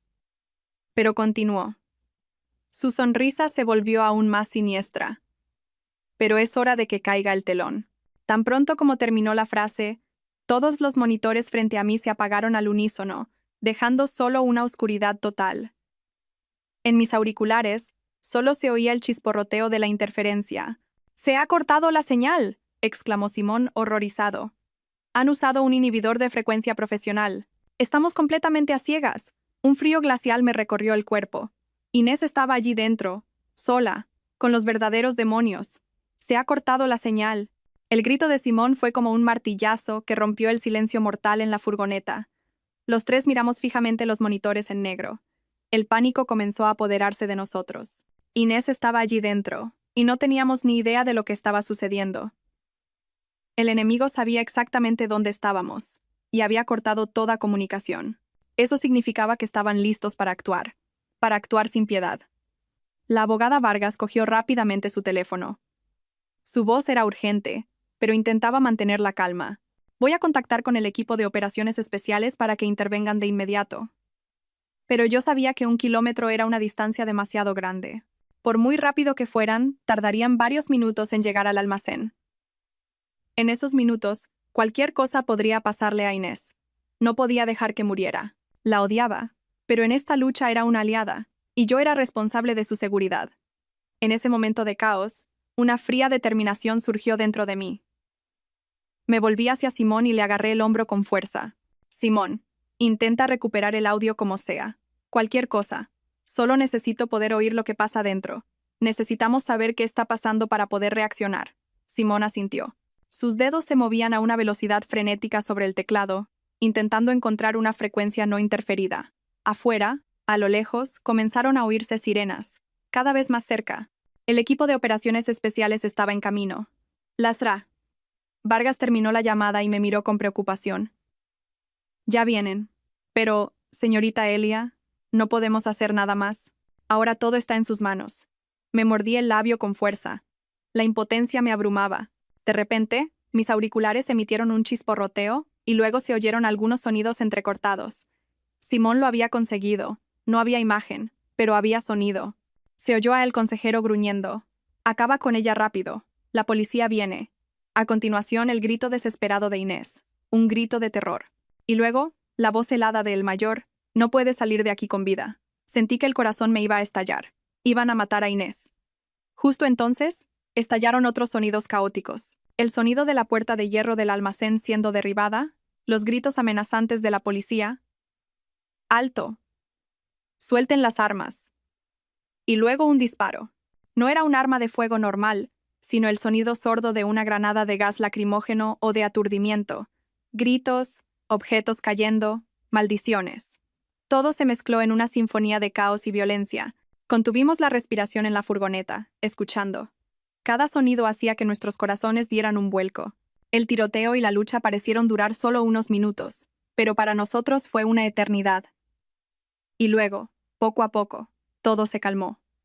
Solo quedaron las órdenes de la policía y el sonido de pasos apresurados. Mucho después, cuando el exterior estaba completamente controlado por las luces intermitentes de los coches de policía, un oficial uniformado se acercó a nuestra furgoneta, tal como lo había planeado Lasra. «Vargas». Ella bajó la ventanilla. El oficial informó concisamente. «Hemos neutralizado a todos los sospechosos, incluido el cabecilla. Gracias por su cooperación». Suspiré aliviada, pero inmediatamente pregunté, «¿Y la mujer que estaba dentro? ¿Está a salvo?» El oficial asintió. «Está a salvo, aparte de un ligero shock. Fue muy valiente». En medio del caos, golpeó con fuerza al hombre que la sujetaba con el maletín, creando una apertura crucial que nos permitió reducir al objetivo. Ahora está siendo trasladada al hospital para una revisión. Al oír eso, una mezcla de emociones me invadió. En un momento de vida o muerte, Inés había luchado no solo por sí misma, sino por todo nuestro plan. La guerra parecía haber terminado. Los culpables serían llevados ante la justicia. Simón, Lasra, Vargas y yo bajamos de la furgoneta y miramos el almacén, iluminado por los focos. Soplaba una brisa fría, pero ya no sentía miedo. Solo un agotamiento total, tanto físico como mental. Miré mis manos temblorosas. Habíamos ganado. Pero el precio de esta victoria había sido muy alto. El día de la primera sentencia de Gonzalo Martínez y sus cómplices, Toda la ciudad estaba en vilo.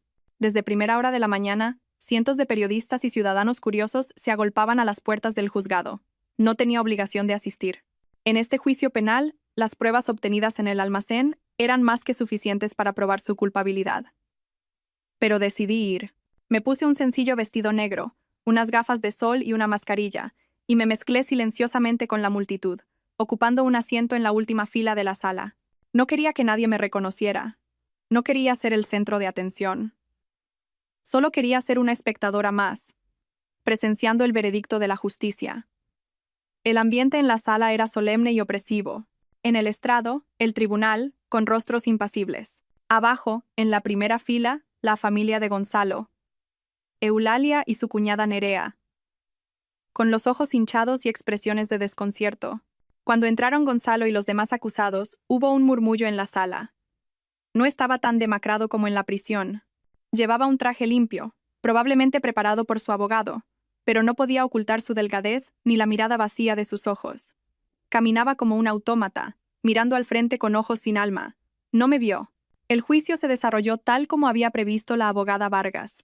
La fiscalía presentó una a una las pruebas irrefutables, los datos de la batería externa, el libro de contabilidad incautado en el almacén, las confesiones de los miembros de la organización y el testimonio de Inés como cómplice y colaboradora en la investigación. Con cada prueba que se presentaba, el rostro de Gonzalo se volvía más pálido. Apenas refutó nada, simplemente parecía aceptar su destino como algo inevitable. El abogado de Gonzalo intentó argumentar que había sido utilizado y coaccionado, pero todas sus defensas perdieron fuerza ante las pruebas evidentes de que él había dirigido personalmente las actividades ilegales y se había beneficiado de ellas. Todo el juicio parecía una obra con un final predeterminado, esperando que cayera el telón.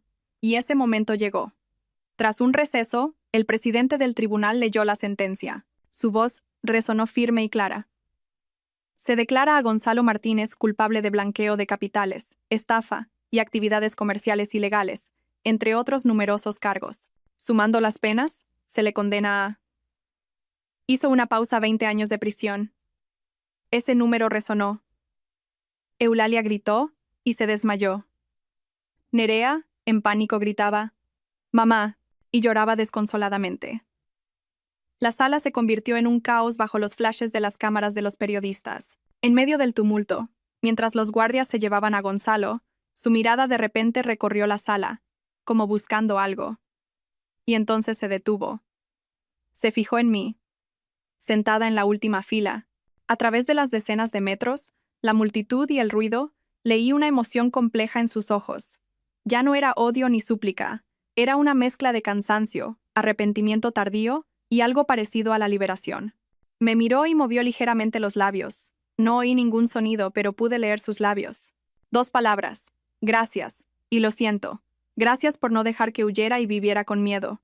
Lo siento por todo el daño que me había causado. Simplemente asentí en silencio. Aceptación. Y cierre. Esa fue la última vez que lo vi. Me di la vuelta dejando todo el caos atrás y salí del juzgado. Afuera, la luz del sol me deslumbró. Respiré hondo.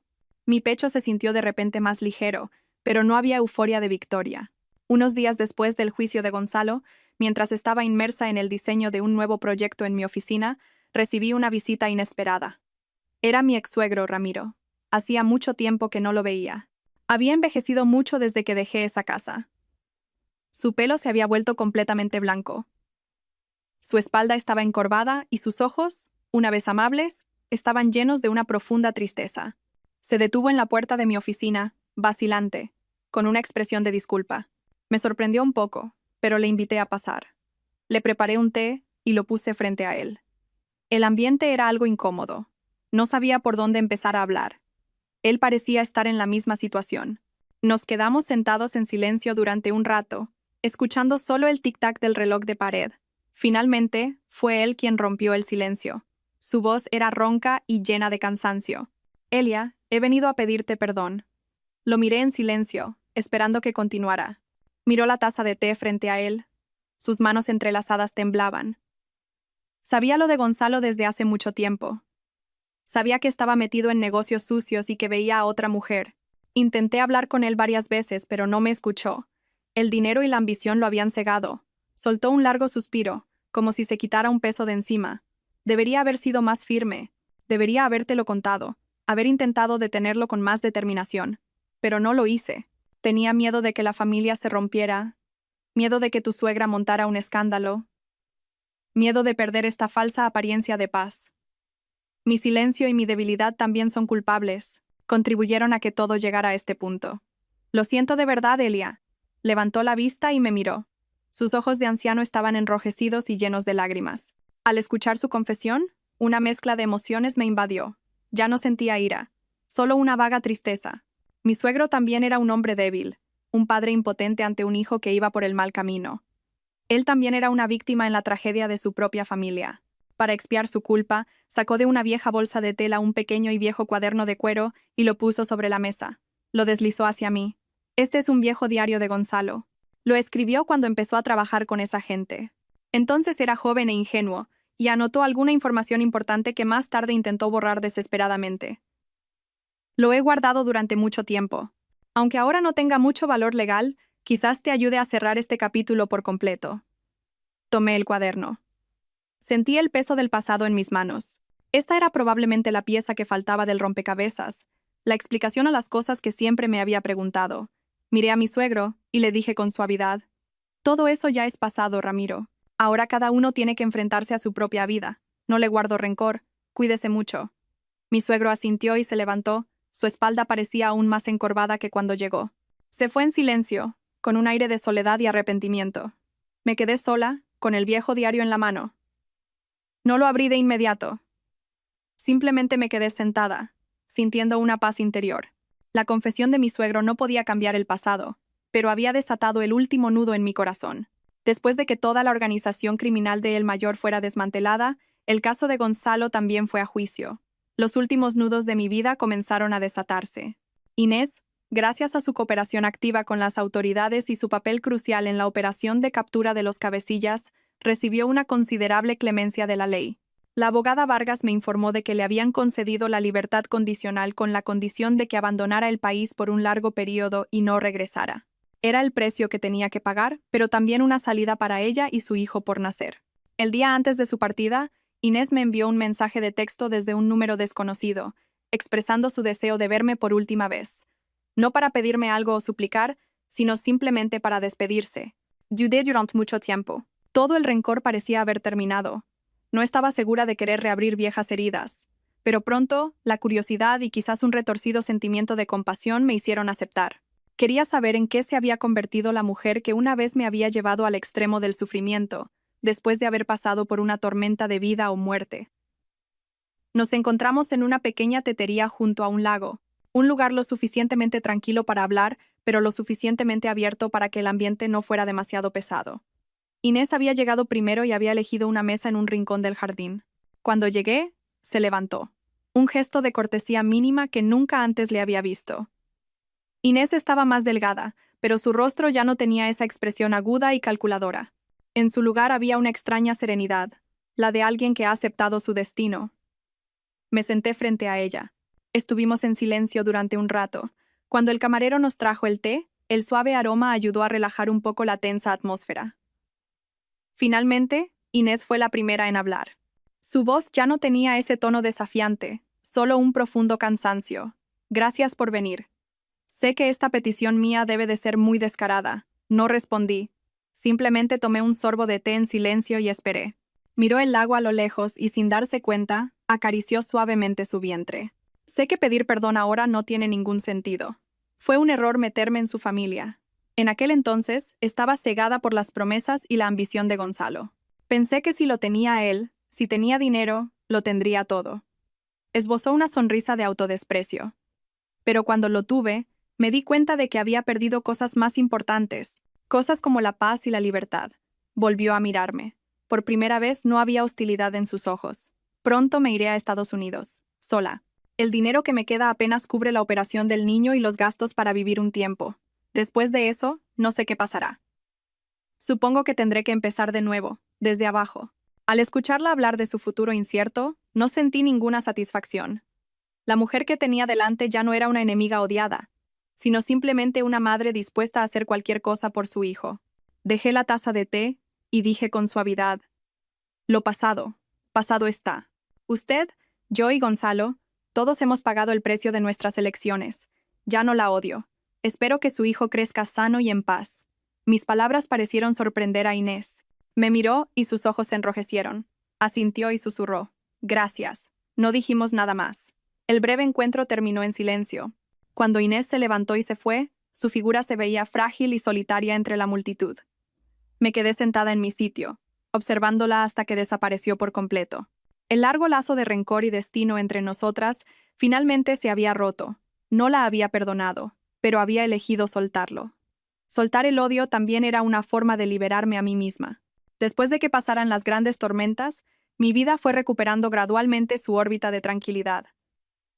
Mi divorcio y la división de bienes con Gonzalo se resolvieron de forma rápida y sin contratiempos. Con las pruebas irrefutables de la infidelidad de Gonzalo, la agresión y la coacción para firmar el acuerdo de divorcio, además de la condena penal que estaba cumpliendo, la abogada Vargas tuvo una ventaja absoluta en el tribunal. El tribunal anuló el acuerdo de divorcio firmado en el aeropuerto. Después de que el Estado confiscara los activos ilegales, nuestros bienes gananciales legítimos se dividieron de nuevo, y recibí la parte que me correspondía por mi contribución y sacrificio durante los últimos 5 años. En el momento en que tuve en mis manos la sentencia final del tribunal, no me sentí feliz por el dinero. Sentí, en cambio, un alivio indescriptible. No era solo propiedad, era reconocimiento, era libertad económica, la base sobre la que podría reconstruir mi vida con confianza. El negocio de mi pequeño estudio de arquitectura también comenzó a crecer notablemente. El boca a boca funcionó, y después de varios proyectos pequeños exitosos, empecé a conseguir contratos más grandes. Los clientes venían a mí no solo por mi capacidad profesional, sino también admirados por mi historia y mi fortaleza. Era como si, después de la tormenta, mi creatividad brillara con más fuerza. En cada plano, en cada proceso de transformar un espacio inerte en un verdadero hogar para mis clientes, encontraba alegría. Con el dinero que recibí, decidí comprar un apartamento nuevo. No una mansión grande y opulenta como antes, sino un ático pequeño y acogedor con un balcón lleno de sol. Diseñé personalmente cada detalle de mi hogar. Elegí tonos crema cálidos, muebles de madera rústica, y colgué cuadros abstractos que yo misma había pintado. Cada rincón de la casa era un reflejo de mi alma. Un alma que amaba la libertad, la belleza y la paz. Un fin de semana por la noche, estaba sentada en el suave sofá de mi nuevo apartamento, bebiendo una infusión de manzanilla caliente y contemplando en silencio las luces brillantes de la ciudad a través del gran ventanal. Ya no había miedo, ni conspiraciones, ni luchas, solo una agradable quietud. Sonó el teléfono. Era Simón. Llamaba para felicitarme por un contrato para diseñar un pequeño resort que me había costado mucho conseguir. Hablamos y bromeamos como los mejores amigos. ¿Qué tal nuestra gran arquitecta? ¿Lista para conquistar el mundo? Se rió Simón al otro lado del teléfono. Yo también me reí. Una risa verdaderamente refrescante. El mundo es demasiado grande. Me conformo con conquistar mi propia vida. La conversación fue trivial, solo saludos y ánimos sinceros, pero me calentó el corazón. Después de colgar, dejé la taza y salí al balcón a respirar el aire fresco de la noche. Una suave brisa me acarició el pelo. Miré el cielo estrellado. Y por primera vez en mucho tiempo me sentí feliz. Después de los grandes acontecimientos, mi vida entró gradualmente en una órbita de calma. Cada mañana me despertaba en mi propia casa, me preparaba un té y observaba los nuevos brotes que crecían en mi balcón, sintiendo una felicidad sencilla que nunca antes había experimentado. El trabajo en el estudio de arquitectura iba cada vez mejor. Los diseños ya no eran una carga, sino un placer en el que vertía mi alma y mi creatividad. Pensé que mi vida ahora estaría llena solo de estos días tranquilos. Pero la vida siempre tiene sorpresas que nunca podemos predecir. Esa tarde, al volver de una reunión con un cliente, el conserje del edificio me detuvo y me dijo que tenía un paquete internacional. Un vago sentimiento de inquietud me recorrió. Era un reflejo condicionado después de todo lo que había pasado. Pero enseguida me tranquilicé. Todo había terminado. Firmé el paquete. No era pesado y estaba muy bien embalado. Sin nombre de remitente, solo un matasellos de Estados Unidos. Al llegar a mi apartamento, abrí la caja con cuidado con un cúter. Dentro había 2 cosas.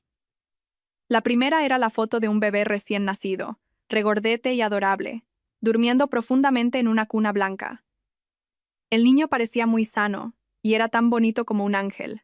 La segunda era un cheque bancario y una carta escrita a mano. Al ver la cantidad del cheque me quedé atónita. 150.000 euros. Exactamente la misma cantidad que Gonzalo me había quitado cruelmente de nuestra cuenta de ahorros. Con manos ligeramente temblorosas, abrí la carta. La caligrafía me resultaba familiar. Era de Inés. La carta no era larga, pero cada palabra tenía el peso de 1000 kilos, y tuve que leerla varias veces. Señorita Elia, cuando lea esto, mi hijo y yo probablemente habremos comenzado una nueva vida en un lugar muy lejano. No le escribo esta carta para pedirle perdón, porque sé que el daño que le he causado no puede ser compensado con nada. Solo quiero que sepa un hecho. La operación de mi hijo fue un éxito milagroso. Está completamente sano. Pero el milagro no fue la operación, sino cómo conseguimos el dinero para pagarla. Después de que todos los activos de Gonzalo y su organización fueran congelados, una parte de ellos se destinó a un fondo de bienestar social del Estado. Y por una increíble coincidencia, una organización benéfica que ayuda a niños con enfermedades raras recibió financiación de ese mismo fondo. Ellos pagaron la totalidad de la operación de mi hijo. Su venganza, de una manera que nadie podría haber previsto, salvó a mi hijo. No sé si llamar a esto karma o una broma del destino. Sea como sea, le debo una vida, el futuro de mi hijo. Estos 150.000 euros son los últimos ahorros que reuní por mis propios medios antes de conocer a Gonzalo. No es un intento de compensación, sino de devolverle lo que era suyo. Por favor, acéptelo como una disculpa tardía. Adiós. Doblé la carta y la dejé sobre la mesa. Sentí como si una corriente eléctrica recorriera mi cuerpo. Miré alternativamente la foto del niño y el cheque. Una verdad tan compleja y tan irónica. Mis acciones, nacidas del dolor y el odio, habían plantado sin querer una semilla de vida, habían salvado a un ser inocente. El bien y el mal, la venganza y la compasión, de repente se mezclaron en un extraño círculo kármico que no podía definir. No sentí alegría por haber recuperado el dinero. El cheque frente a mí se sentía extrañamente pesado. Ya no era un símbolo de pérdida o recuperación, era un símbolo de la complejidad de la vida. Pensé que había pasado página, pero aún quedaba una última línea por escribir en el capítulo antiguo. Después de una larga noche de reflexión, a la mañana siguiente llevé el cheque y la foto del hijo de Inés al despacho de la abogada Vargas. No quería quedarme ese dinero para mí. Contenía una historia demasiado pesada, un círculo kármico demasiado complejo. Les conté toda la historia a Lasra, Vargas y a Simón. Ambos se quedaron sin palabras durante un rato, probablemente reflexionando también sobre la extraña ironía del destino. Les comuniqué mi decisión. No quiero usar este dinero. Quiero convertirlo en algo más significativo. Quiero crear una pequeña fundación benéfica. Al oír mi intención, Lasra, Vargas y Simón me miraron con admiración y respeto. Es una idea excelente, señorita Elia, dijo Lasra. Vargas, le ayudaré con todos los trámites legales. Simón también sonrió. Siempre me sorprendes. Haz lo que creas que es correcto. Siempre estaré a tu lado. Así nació la Fundación Alas de Ensueño de Elia, una pequeña fundación benéfica cuyo primer objetivo era financiar las operaciones de niños con cardiopatías congénitas en entornos desfavorecidos. Quería seguir plantando semillas de vida con este dinero cargado de un destino tan enrevesado, para que ese círculo kármico solo dejara cosas buenas. Al crear la fundación, mi alma encontró la verdadera paz, una paz mayor que la que sentí al obtener justicia. Unos meses después, fui a visitar a mi madre al pueblo. Mi madre ya no me preguntaba por el pasado ni suspiraba con preocupación. Simplemente me cogió la mano, me miró durante un largo rato y dijo: «Hija mía, te veo muy diferente. Tu mirada es mucho más clara y serena». Sonreí y abracé a mi madre. Sí, había cambiado. Ya no era la esposa sumisa ni la mujer consumida por el odio. Era yo misma, Elia, libre y existente por derecho propio. Mi vida continuó así, tranquilamente. El negocio del estudio de arquitectura prosperó cada vez más. Ahora incluso tenía mi propio pequeño equipo de jóvenes arquitectos apasionados. Encontraba alegría en transmitirles mi experiencia y en crear con ellos espacios de vida hermosos y humanos. De vez en cuando, Simón pasaba por la oficina con un café y charlábamos de todo. Su amistad era un regalo inestimable, un pilar sólido que siempre valoraría. Hoy era una hermosa tarde de fin de semana. Estaba sentada en el balcón de mi apartamento, leyendo las últimas páginas de un buen libro. La brisa que soplaba desde el río cercano era fresca, y de la maceta de jazmín que cuidaba llegaba un suave aroma. Cerré el libro y los ojos, escuchando la sinfonía de la vida a mi alrededor, las risas de los niños jugando en el parque de abajo, el canto de los pájaros, El susurro del viento entre las hojas de los árboles. Me di cuenta de que la felicidad no es un destino, sino el viaje en sí mismo. Un viaje en el que tienes que pasar por la tormenta para apreciar la calma. Un viaje en el que tienes que aprender a enfrentarte al dolor para encontrar tu fuerza interior. Y un viaje en el que tienes que aprender a soltar el odio para que tu alma encuentre la verdadera paz. La mayor venganza no es destruir a quien te hirió, sino construir para ti misma una nueva vida deslumbrante y hermosa. La puerta del pasado se había cerrado. Ante mí se abría una nueva puerta, llena de luz y de infinitas posibilidades. No sabía qué pruebas me depararía el futuro, pero ya no tenía miedo, porque sabía que, con fe en mí misma y un corazón abierto, podía enfrentarme a cualquier cosa. Sonreí para mis adentros. Una sonrisa de libertad y gratitud. Mi vida por fin acababa de empezar de verdad. Hay pérdidas que parecen que te van a destruir. Pero si eres lo suficientemente fuerte, puedes convertirlas en la fuerza para levantarte. La amabilidad y la tolerancia son siempre valiosas, pero no pueden ser la excusa para que otros se aprovechen de ellas. La independencia y la autoestima son el escudo más sólido que protege a una mujer de todas las tempestades. El tiempo y la verdad, al final, lo revelan todo. Y a veces, el perdón no es necesario para la paz de otros, sino para la tuya propia.